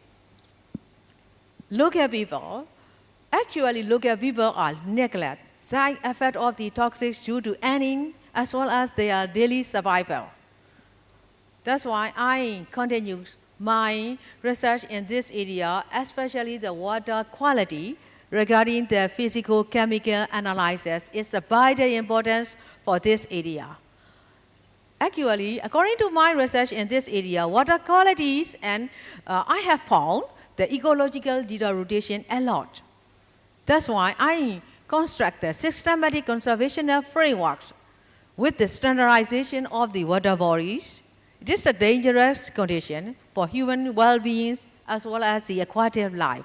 That's why I and my research team, we encourage the local people by raising the public awareness in order to conserve the water body firstly. We have found the standard limit of the some chemical are greater than the typical criteria of the World Health Organization, WHO. We can find the similar disease of the Minamata disease. It is originated from Japan, Minamata area. That's why it is called Minamata disease. It is the side effect of the methyl mercury. If we touch the residue of the methyl mercury, we can affect the similar symptom of the Minamata disease. That's why it is actually Minamata's symptoms are transferred from food chain as well as the food web. That's why I and my research team, we are highlighting about the main resources that is affecting on the agro-food sector.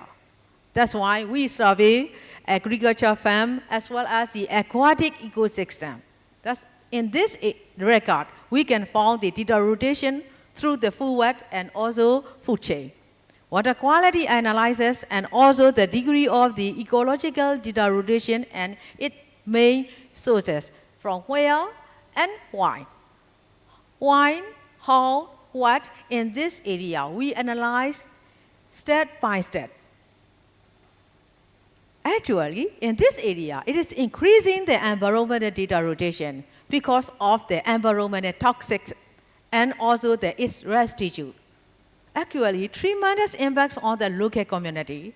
That's why local people agree food consumption rate is so high day by day. That's why it is very worried about the health security and also the food security in this area from the agriculture, farmlands, and water resource, human exposure of the methyl mercury. That's why we are focusing on degree of the suffering and symptom of the mercury impact in this area. I choose in this area, the name of this area is a Sengu Township. It's a group of their small-scale gold mine. At least the 3 villages are associated in this area. These are the 3 villages within the Sengu Township.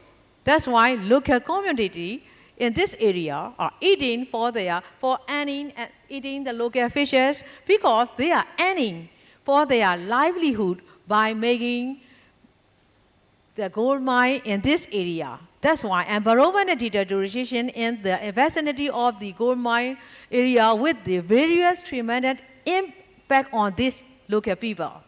Impact on the health of the local community because some are facing the optic eye layer and weak in hair, similar with the asthma. That's why effective conservation in this area, quality of the water bodies, chemicals, as well as the methyl mercury. Local community, it is because local community are throwing this in the water body easily. They don't know how much dangerous this condition of the human health or aquatic life. Residues of the gold mine, we can find residues of the methyl mercuries in the stream, lake, and water sources according to our the water quality analysis physical chemical indicator in this area. Yes, and in the livelihood for the livelihood of the local indigenous people, there are the small-scale gold mine, easiest way for their survival. That's why they choose that kind of the livelihood. Local people are touching the mercury for their work done and touching the mercury without cover because they don't understand the impact of the mercury for their health. That's why we are focusing on how to make the raising the environmental awareness in this area. Yes, that's why the environmental tremendous impact on the local communities, poor awareness, the food consumption rates, what kind of the foods, for example, the food from agriculture, food from fishery, food from horticulture, they use all of these food items in this area. That's why this, you can imagine how much they are impacted the residue of the methyl mercury in their bodies. Yes. Actually, for short term, research results not found a serious significant condition. But please imagine, for long-term research, that we can find what are their healthy life, their lifespan, what kind of the disease they can be impacted in their bodies. This is for the long term. Yes. That's why we need the comprehensive and systematic mercury impact on this local people. That's in doing this, we need to focus on the resource management and extending to all the stakeholders. In this area, I have found there was, in the past, there was a very poor stakeholder mapping. What kind of the stakeholder are there? Local decision maker, the policy maker, scientists, researchers, and township officer, especially local community. All of these are regarded as a stakeholder. In this research, there is necessary to have the interdisciplinary approach between the compact stakeholder mapping. That's why we encourage to enhance the public awareness. I and my research team in this area, I encourage all the local community to use the covers, masks, and glorias, and also the gloves. Please use the covers. Don't touch directly the methyl mercury. Don't touch directly. It is very dangerous for your healthy life, for long life. That's why I and my research team, they encourage all of the local people to use the covering. One, they touch the mercury in their gold mine protection. I encourage like that according to the help of the village leaders. That's why we encourage the public awareness for the conservation of the water resource as well as the conservation of the agri-food sector and also the healthy life of the local people. This is a very important, the raising, enhancing the public awareness in order to make the conservation of the water bodies. Because some chemicals are higher than the standard of the WHO. There is important issues nowadays highlighting about the impact and its main resource regarding the SDGs.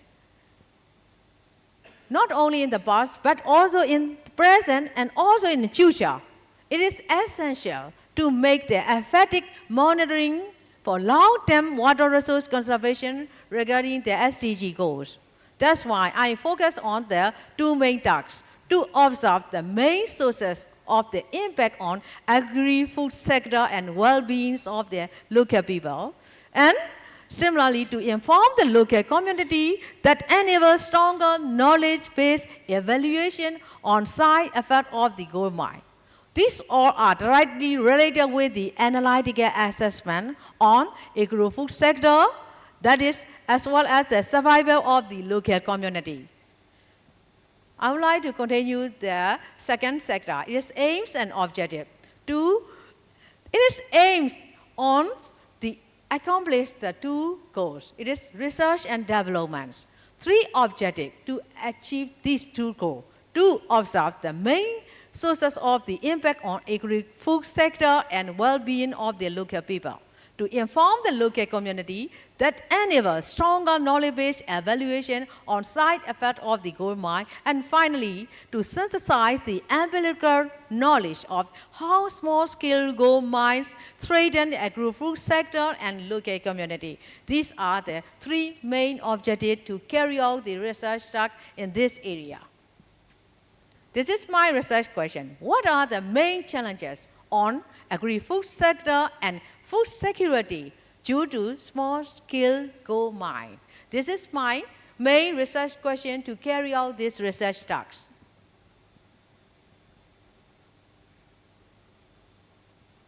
And session 3. This is the material and method. Location, Kandong village and its neighboring area, Singu township in North latitude in I already mentioned in this, and also the time frame, 2 years from 2018 to 2020 again. And then I stopped because of the worldwide COVID-19. After that, 1 year from April 2021 to March 2022 again. I continue in this area.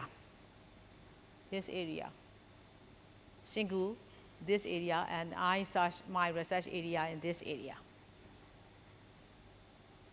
These are the survey area. You can imagine how what's happening there, the weather, and you can estimate how the air condition in this area is like that. You see, air condition. This is at the daytime, about noon, 12 p.m. and 1 p.m., about the 1 p.m. Actually, this is a sunshine. In Mandalay area, about 1 p.m., it is very clear to see everything. Now, in this area, it's not very far from Mandalay area. The air condition is like that. It is cloudy with many dust. Dust are flowing in the air. Actually, the weather is very sunny in this time. You can imagine how much the air pollution in this area is happening like this, a very dusty environment, yet even it is sunshine. Method, physical-chemical indicator, I check the BOD, biochemical oxygen demand, DO, COD, pH values, TDS, total dissolved solids, and pH scale, color, turbidity, and also chemical analyzers. For calcium as a CaCO3, and chlorine, and manganese, and sulfate, and also the heavy metal by comparing the desired and impurity of the value of the WHO. I can check at the laboratory of the Water and Sanitation Department, Mandalay City Development Committee, MCDC, in Mandalay region. I carry the water sample from this area to the Mandalay within 24 hours. Actually, I arrived only 3 hours. Within 3 hours, I can send all water sample to the MCDC. I collect all the water sample carefully according to criteria of the WHO standard.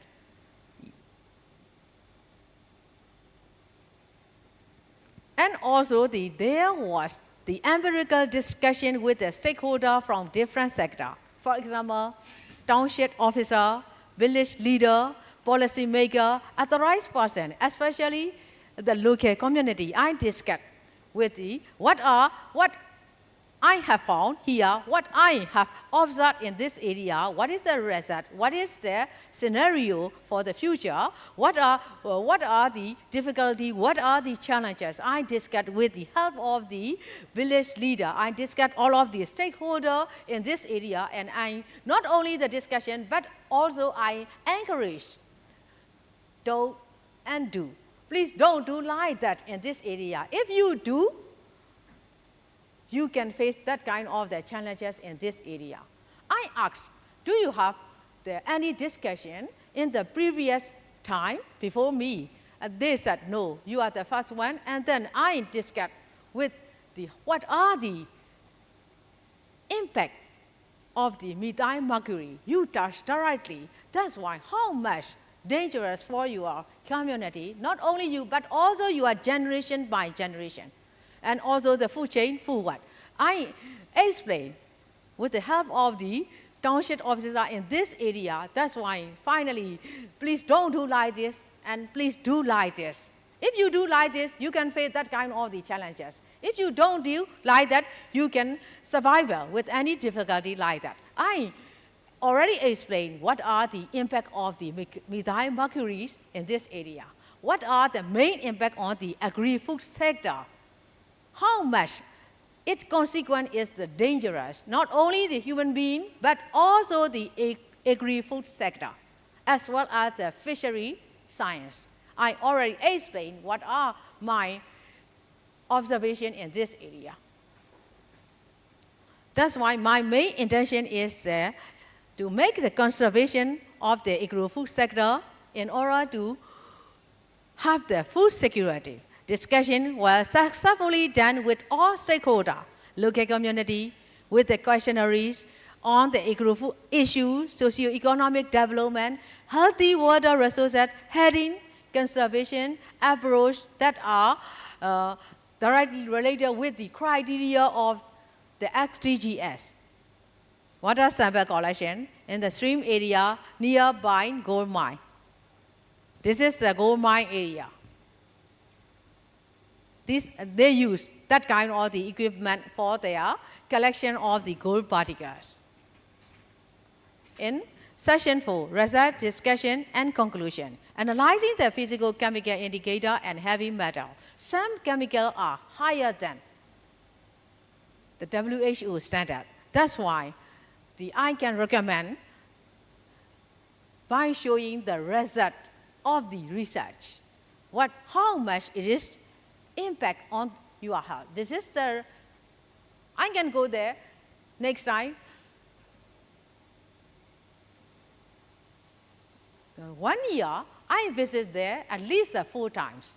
One time for 3 months. That's why what I have found in the previous 3 months. And then next 3 months, what I am doing.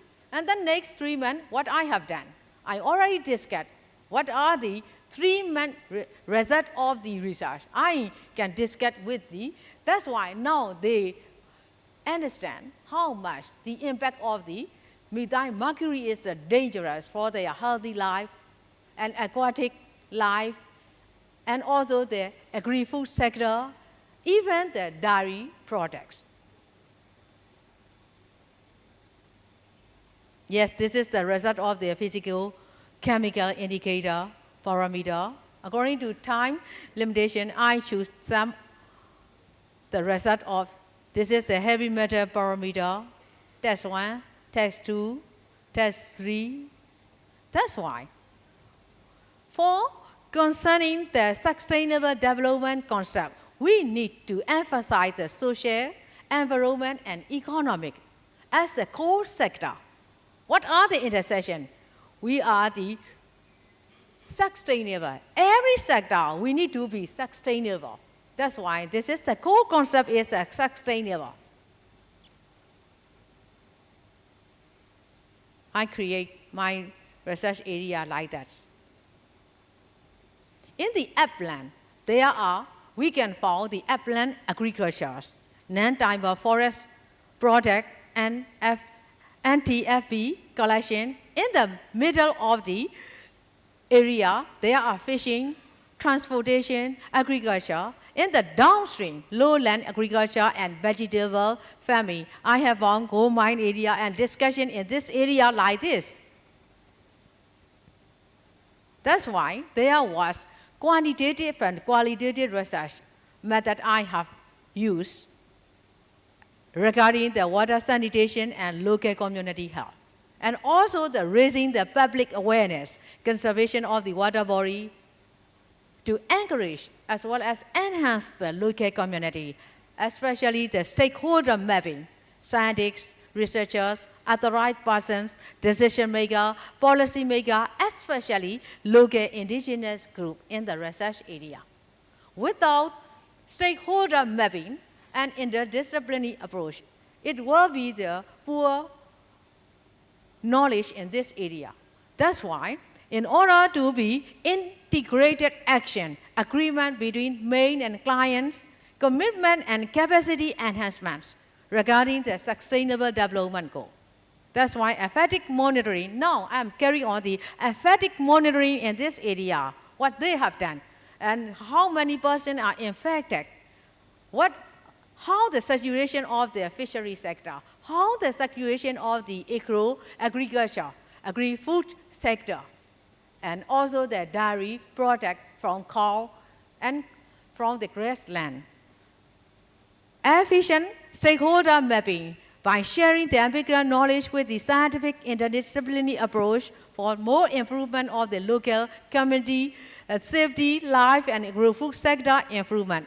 Finally, a multidisciplinary approach are essential in this area because all relevant agri-food sector collaborations as regarded, they are regarded as an urgent task to initiate, implement, do, accomplish, monitor in order to mitigate the all possible impact on agri-food sector as well as the sustainable development goal. In the significance of the research, I focus on the monitoring of the environmental impact on agri-food sector and to observing the source of the impact. What are the impact? How the local community are facing those kinds of the impact. And stakeholder mapping, what kind of the stakeholder are here and there? What kind of the stakeholder are there? What kind of the link between and among the stakeholders? And finally, public awareness for the environmental conservation, especially for the local community. All of these are directly as well as indirectly related with the sustainable criteria of the sustainable development goal. That's why in the last session, recommendation for future collaboration. In this area, in the near future, it is necessary as essential factor, very deep ecological assessment on food chain and food web. What they are ongoing in this area. What are the main impact on these agri-food sector and fishery sector as well as the local community. And also to make a better socio-economic development of the local community. Actually, I have done in this area with my own creation of the socio-economic survey for all households. I have already done. That's why to make the better, more than me, better socio-economic development of the local community.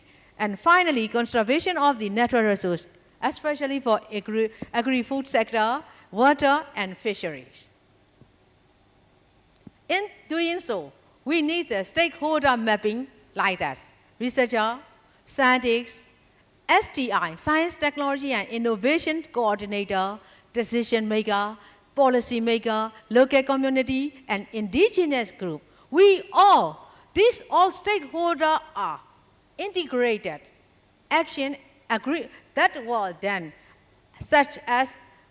be done, such as the agreement between the main and client with commitment and capacity enhancement to improve the socio-economic development as well as for the sake of the whole community in this area. All of my research tasks are directly or indirectly related with the criteria of the SDGs. That's why this is the action or next step. Develop more information, education and communication, enhance networking and capacity building, especially for the public awareness. Review of the process and monitoring results, what they have done and what their futures. And also there, according to Myanmar Agenda 21, protected area, PA means protected area planning, management and conservation strategy. That's why it is vitally important sharing the knowledge and experience on physical chemical indicator as well as the biological indicator. I mean biological indicator is especially for fishes because we consume their fishes directly. That's why effective assessment on this, the agri-food sector, fishery and water resource. In doing this, there will be achievement sustainable state issue in ecological, social and environmental integrated way to conserve in this area as much as we can. This is the brief summary. Risk identification on agri-food sector, EIA, SIA and CSR. Must do. We must do in this area. And also need to overcome all challenges. Some challenges are expected, but some challenges are unexpected. But we will be ready for expected as well as the unexpected challenges in order to solve the better life in this area. And also enhance the scientifically sound information by integrated interdisciplinary approach for the sake of the community, especially in this area.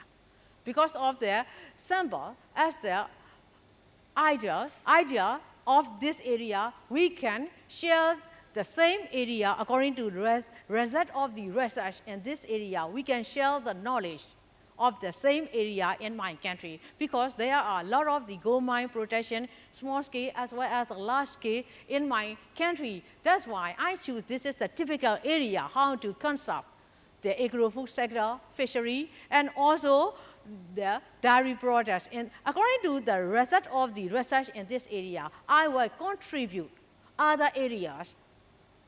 This other area, I mean, the small scale as well as the large scale, the gold mine protection zone. According to the experience of this area, I will contribute and carry out the research other area with the criteria of this result.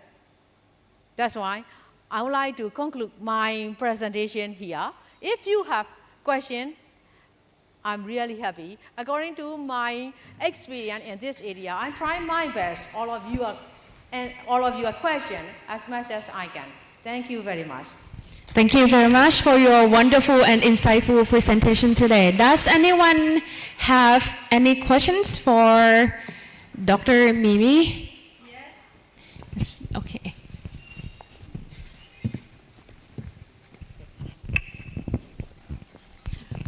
Thank you very much for your wonderful presentation. I am Chuntit Chalermphrakiat from Department of Food Technology and Nutrition. I think your research topic is already done, right? Yes. And it is successfully in the research area, right? And the result coming up from your research is about the you was running like a risk assessment of the mercury in the gold mining area. Is just a small village, and the result is about for the public policy.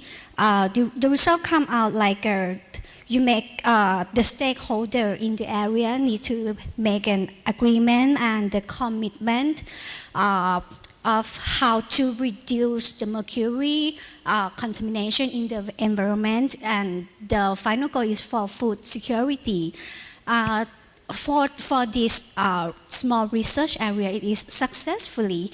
I wonder that how about you implement this successfully case into a big area like in the national policy or the even not the national policy in the larger area of the gold mining area in the Myanmar. Yes. Do you have any implementation plan, or even does the government have to do some implementation? Because I think this could be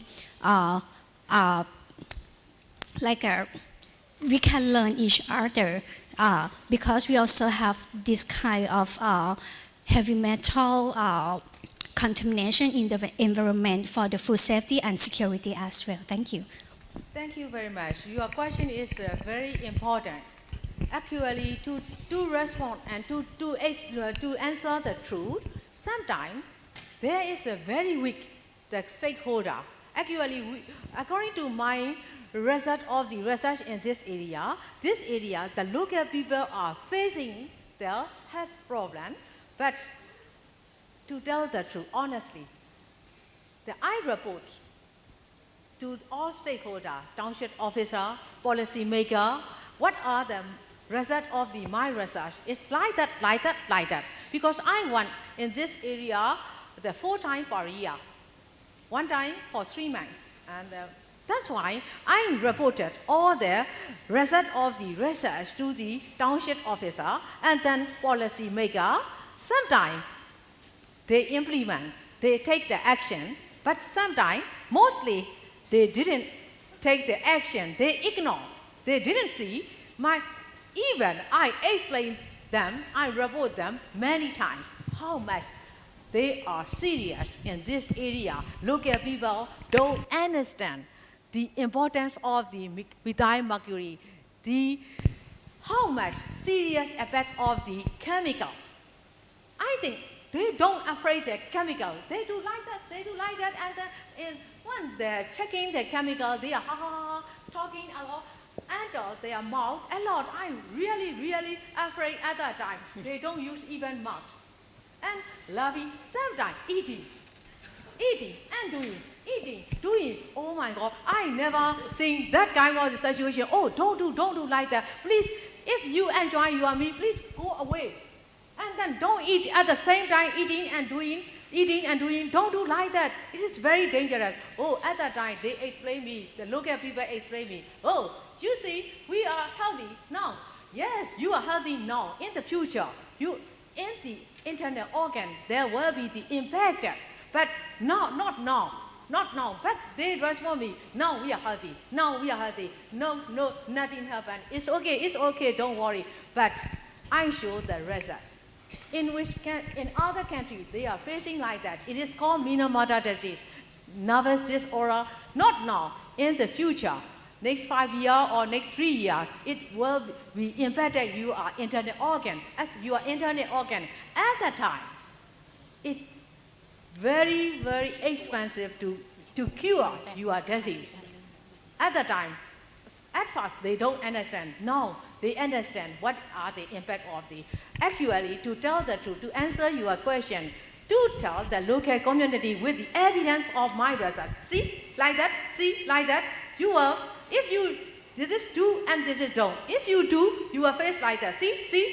These are the results. At that time, first they confuse. Local community confused, and then now they obey the instruction. Local community, gradually they obey the instruction. But on the other hand, I report the result of the research to the stakeholder, the decision maker, township officer. They ignore, neglect.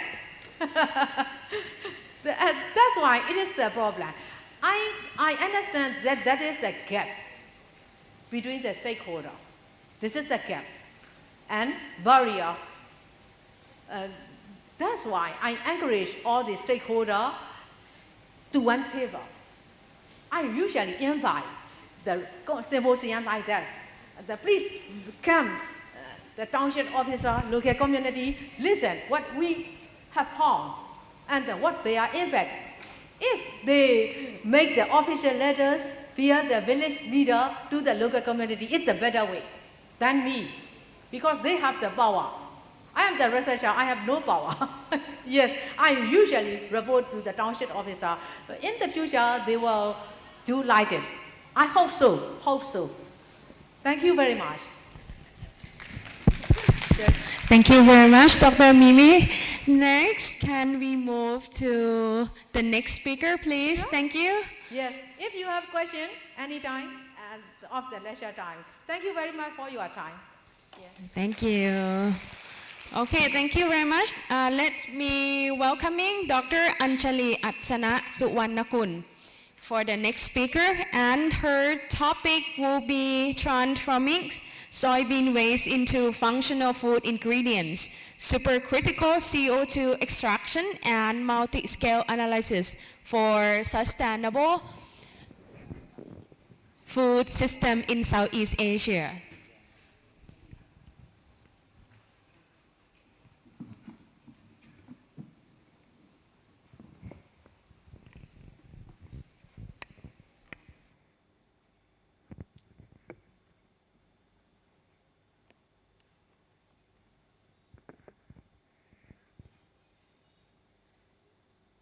Good morning, everyone. Thank you for the introduction, the warm hospitalities and everything. Following the important discussion this morning from sustainable fisheries and ecological water resource management, I like to shift our focus to a land-based food system and how we can reduce food waste while improving food functionalities. In this presentation, I'd like to share with you how our team is working to upgrade soybean residue known as okra into high-value food ingredient using green extraction and material characterization tools. Our aim is to support cleaner, longer-lasting, and regionally appropriate food innovation, especially in the context of Southeast Asian economies, where agricultural food waste is both a challenge and an opportunity.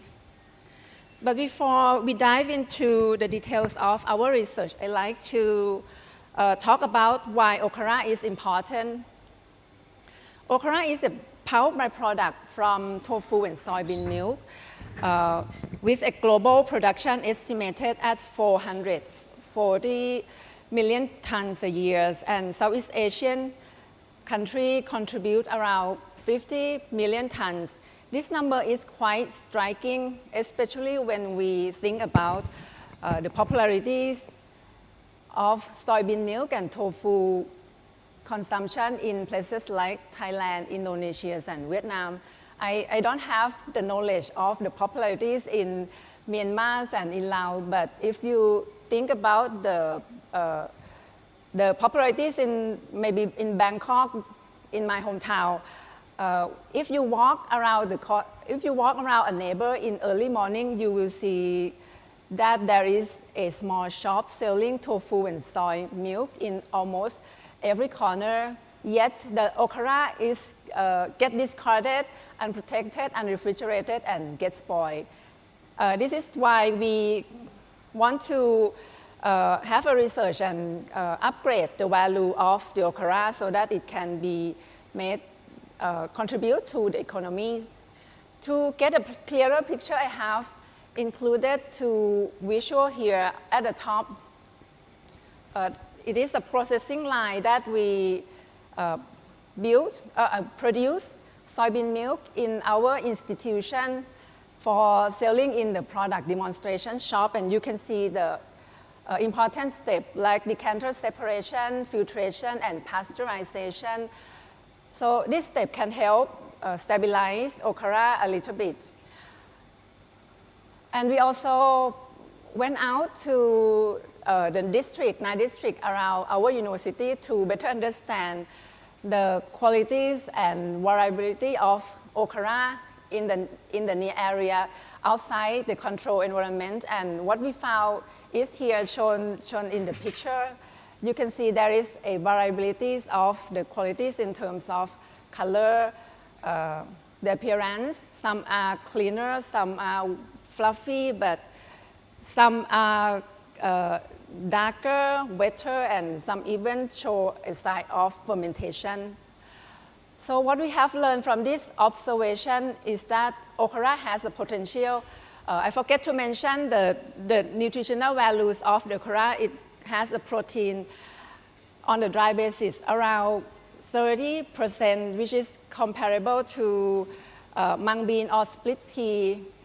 Both are protein source in our regions, and okra also has fiber around 50%, which is far more than vegetable like cabbage or spinach. And with its oil content, around 10%, the composition of the oils and the amount of the oil in okra is quite similar to soybean and sunflower seed. So in terms of nutrition, okra is not just waste, it is a raw material, highly valuable raw material.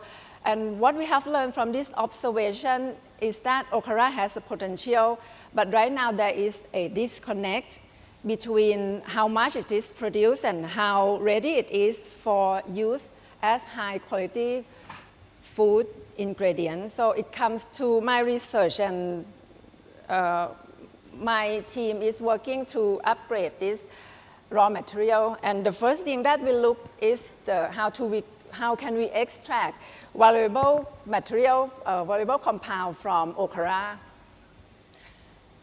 In this research, we published in 2023, and we look at the technology that considered green and can be upscaled. We published in 2023, and we used the technology called supercritical carbon dioxide extraction, in short SCE. From this picture is the setup that we have in our institute, and it can extract both oils and defatted powder. This research is conducted in our Institute of Food Research and Product Development in Kasetsart University in Bang Khen or Bangkok, where this setup is housed in Food Chemistry and Physics Department. This scale considered pilot unit, and it has capacity of 1 liter vessel, which can process around 50 grams of okra per batch. It might be small, considered small, but the data that we get can guide industrial scaling. So to give you a perspective, the industrial SCE system can operate at up to 100 to 2 kilo of the plant material, and this is widely used for herb spice and functional oils extraction, like extracting caffeine from coffee, essential oils from herbs, and compounds from turmeric, rice bran, or grapeseed. So our experiment, our protocol is based on the principle that carbon dioxide becomes supercritical about 30 degrees Celsius and 73 atmosphere, moderate temperatures and high pressure. At this state, carbon dioxide behaves like both gas and liquid, so it is good for dissolved oils and carry oils. It is non-toxic and can keep the nutrient intact. And our experiments start here with the full fat powder that is fed into extraction cells, where carbon dioxide flow through and carry oil out to the separator. Then it leaves behind defatted powder in extracted cell, and then the oils and carbon dioxide go to the separators. Then the pressure drop and carbon dioxide turn into gas and separate and leave behind the oils. After that, we bring our oils and defatted powder for several analytical analyses, like health promoting properties, fatty acid composition, chemical compounds, and fatty acid profile.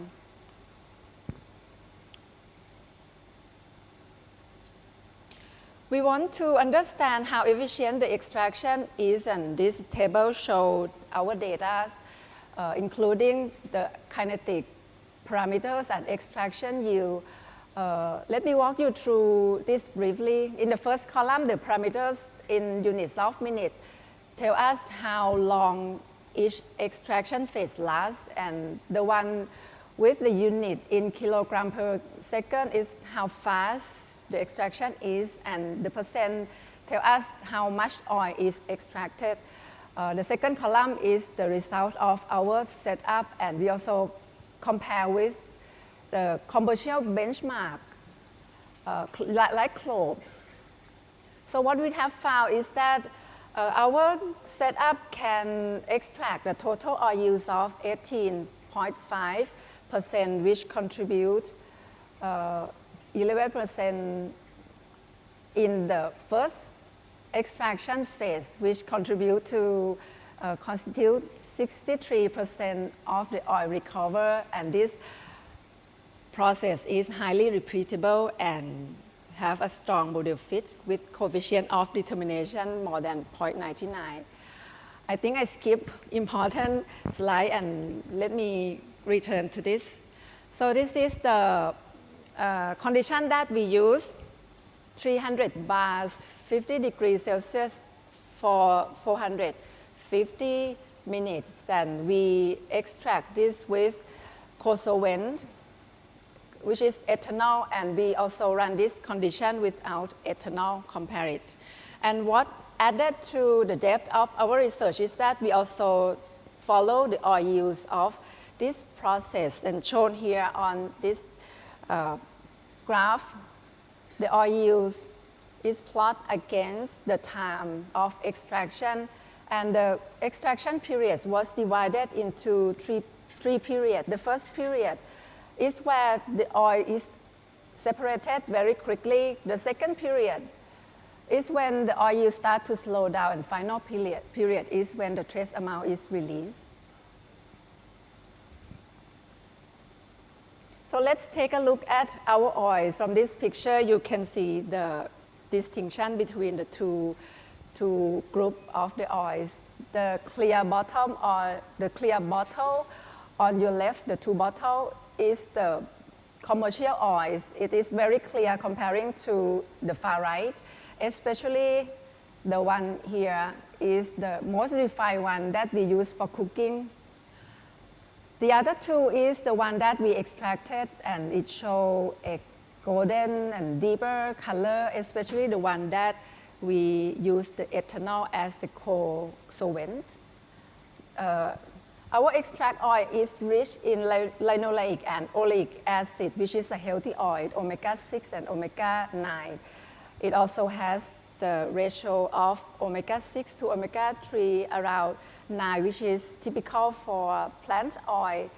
And we found that the ethanol can boost antioxidant compound and isoflavone content, which is very well known for soy, known as soy phytoestrogen, that has been linked to heart health, bone density, and even menopausal symptom relief. Our isoflavone also found to have bioavailable form which can absorb in the body easily. It's called a glycone. We found that our isoflavone has recorded as 239 microgram per gram. So to give you a context, soybean oil has less than 10 microgram per gram, and tofu can have isoflavone range at 200 to 500 microgram. So comparing to our oils, isoflavone from our extraction has high isoflavone, very high, comparable to tofu, and are very bioavailable. Let's take a look at the defatted oil that we separate the oil out. This is the original form, full fat okra flour, and after the oil is extracted, we get defatted powder. We also bring commercial okra powder from Japanese brand to compare.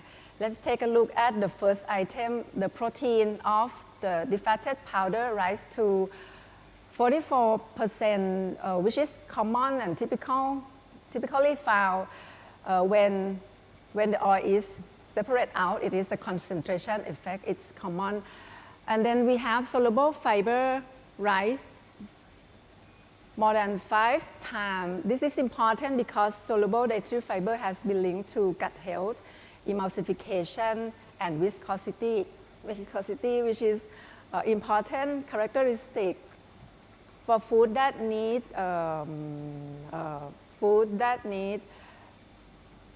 thickening effect like the drink, the soup, and the gel. Next, the defatted powder also have an improved water and oil absorption capacity, and this is important for processed food that need a mouthfeel and water absorption. We have one trade-off in swelling capacity, which is decreased a lot, and this reflects the denser and fibrous structure of the okra. Finally, particle size decrease, and the smaller particle size help the ingredients blend better, which can help improve the texture of food product. To better understand how our compound perform in the food, we conduct analysis called tribological measurement to which can measure slipperiness and creaminess of the food, like simulating the process in the mouth. And the setup consists of the sample holder with a small pin, soft silicone pin, and we have the glass ball that is set to rotate above the sample, and this rotating, interacting surface is like simulating the process in the mouth, the tongue, and the palate. And then we record the friction value after we vary the sliding speed. So if you look at the defatted powder that we add to the yogurt, as the sliding speed increased, we found that the friction value increased, and this tells us that it has the potential to has increased the thickness of the system and have a gel-like texture, give it to the product. When we compare with the yogurt added with the oils, it shows decreased friction, and this is an indication of creaminess and smoothness. So instead of throwing the okra away, we give it a second life. The oils and the flour are nutritious and has the potential to become a clean label ingredient. The SCE process also green and scalable, so it can operate at the industrial level without less impact to the environment. And because we use the byproduct from food processing, this concept fit right into circular economy models, and this supports zero waste and sustainable food system. So our SCE yield valuable oil and powder, which has the potential as functional ingredient. What we want to do next is to conduct sensory testing to see if it can really perform in the real world and also at the large scale. Next question that we ask, how can we make this whole process truly sustainable? And it comes to our next study that represents the collaboration among the three countries, Thailand, Switzerland, and Indonesia. And this paper just published early this year. We use screening life cycle assessment to compare our process with other process that try to use okra. We use LCA to compare 7 valorized strategies against 3 commonly used strategies on the basis of 1 kilogram okra. We have 3 valorization through extraction, including our soybean oils, SCE oil, and 2 protein hydrolysate. We have 3 valorization through bio-waste treatment, including anaerobic digestion, composting, and black soda fly. We also compare with 1 direct use, that is the animal feed. We also have baseline scenario, including uncontrolled landfill and incineration. The question that we try to answer is which one gives us the biggest environmental wins. On the right, you can see the core concept of our research, that is to shift from waste to resource.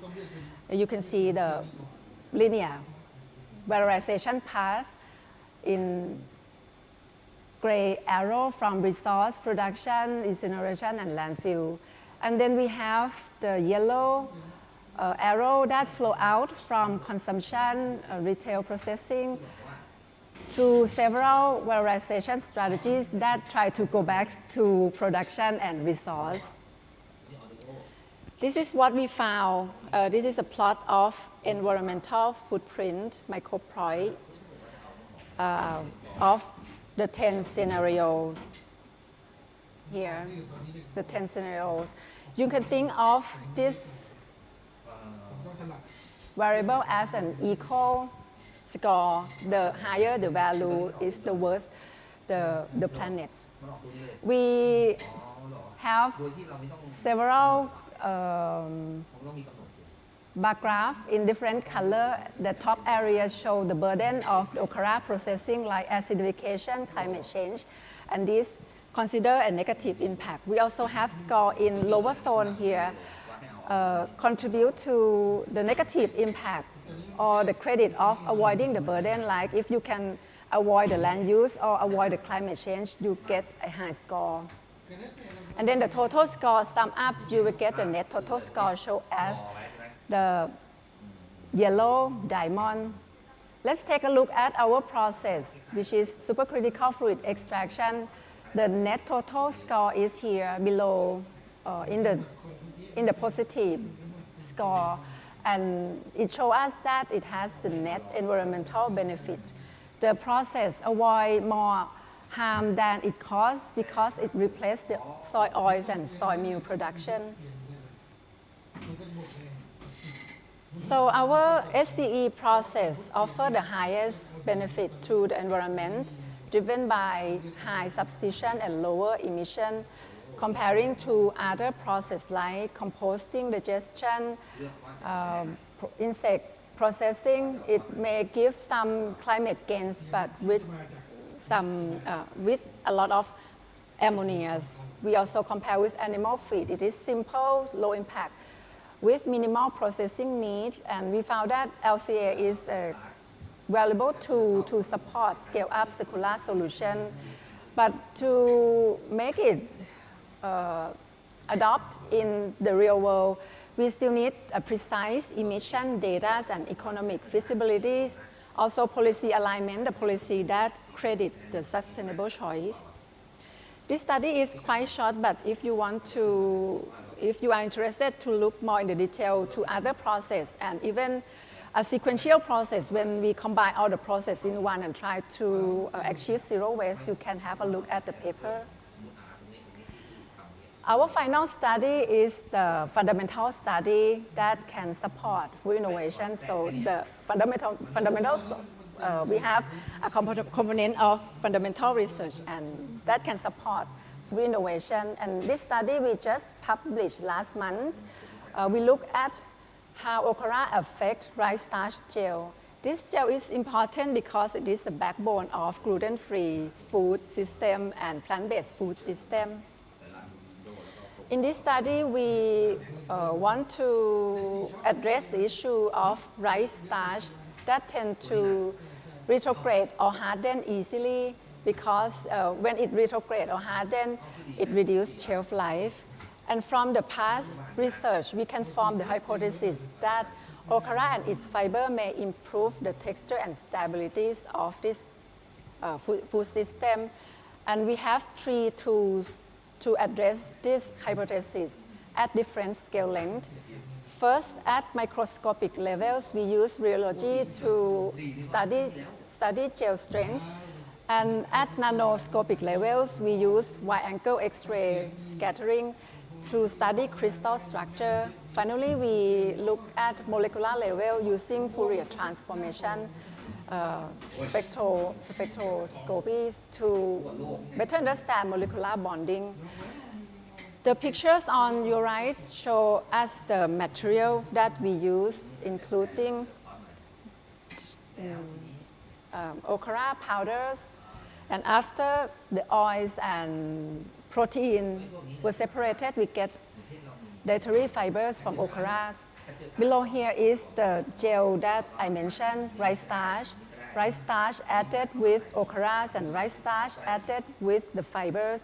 And over here is the powder gel that we use for wax and FTIR's analysis.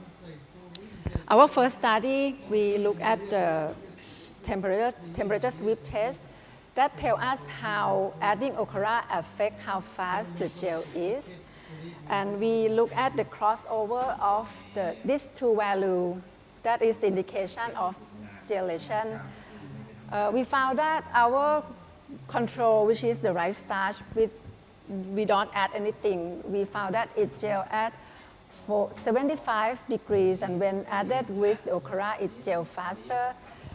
Added with dietary fiber, it even gel faster, and the faster gelation is a good thing because it tells us that this will help make the cooking faster and help save energies in the product. That will benefit from this is gluten-free noodles, sauce, and gels.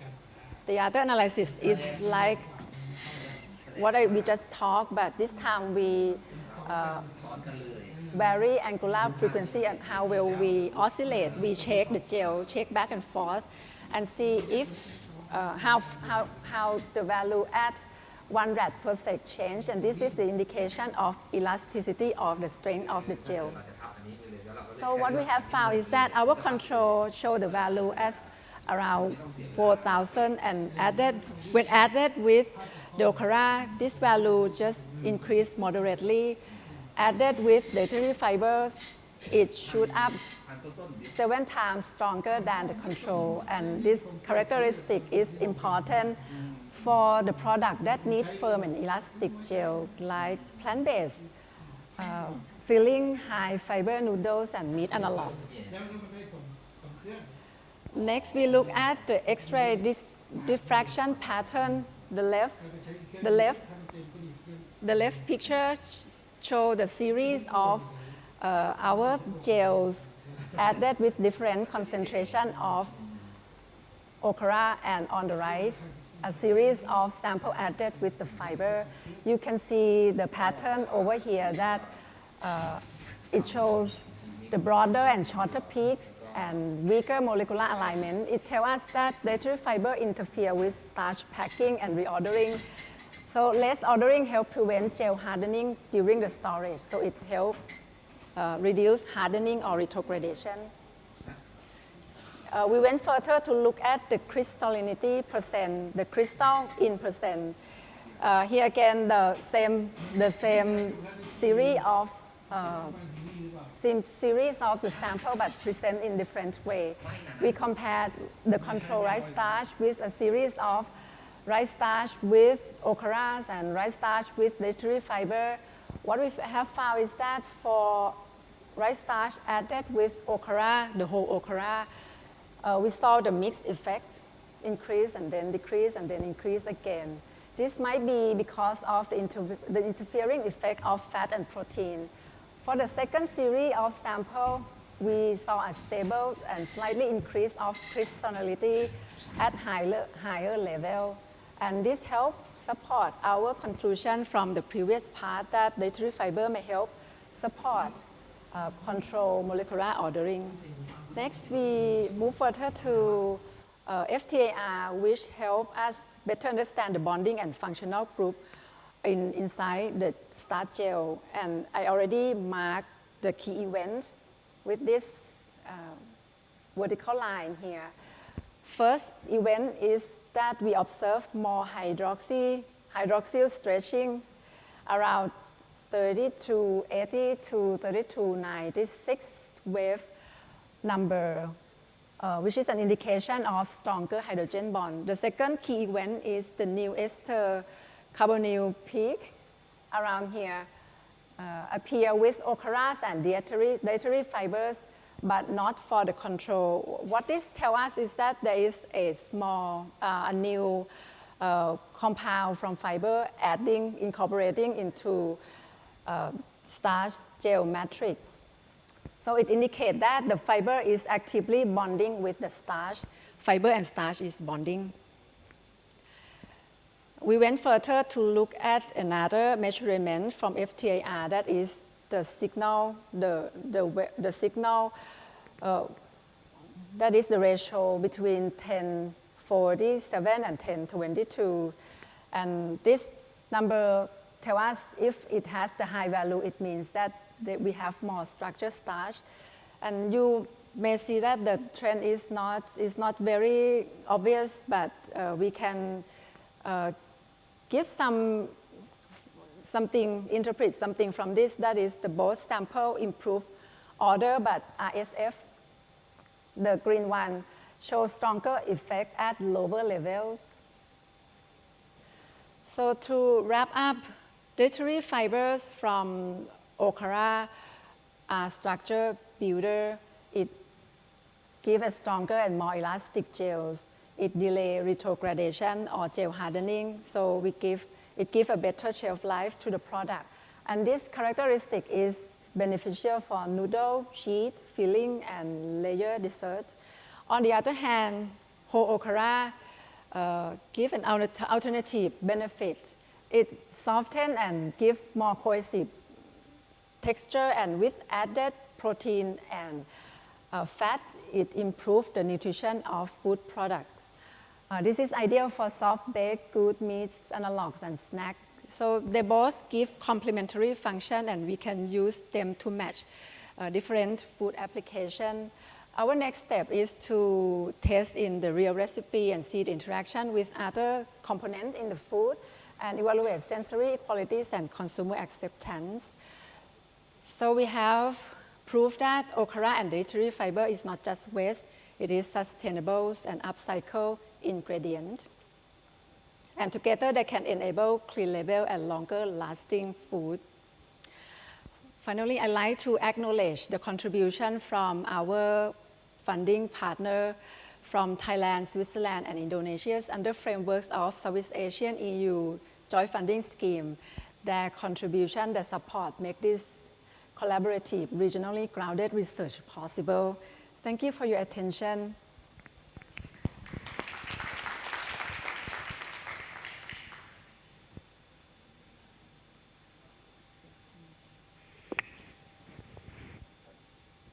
ครับผมต้องขอบพระคุณนะครับดร.อัญชลีนะครับเป็นอย่างสูงครับ Does anyone from the floor has any question to ask, or if you want to share your ideas?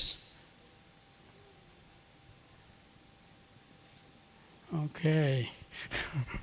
ขอบคุณมากครับอาจารย์ So for this morning session, I would like to thank Associate Professor Dr. Apinun from Fishery Technology and Aquatic Resources, Metro University, Thailand, and Dr. Mimi Chol, Senior Professional Research from Myanmar, and our last keynote speaker, Dr. Anchali, Senior Professional Researcher, Institute of Food Research and Product Development, Kasetsart, University, Thailand. I think it's now time for the lunch break. And before, we will have our staff guide our keynote speaker to the lunchroom. And meanwhile, I would encourage our keynote speaker to stop by the syrup drink, which is how can I call it? Because I don't drink that sweet. Okay, can you please stop by the syrup drinks table in front of the meeting, in front of this conference room, and to try. And this product is the complementary from Lin นะครับเป็นแล้วก็นะครับโอเคเดี๋ยวทีมงานครับเดี๋ยวช่วยพาคีย์โน้ตไปทานข้าวนะครับครับผมนิสิตครับเดี๋ยวนิสิตรับข้าวกล่องด้านหน้านะครับมีข้าวกล่องให้นะครับ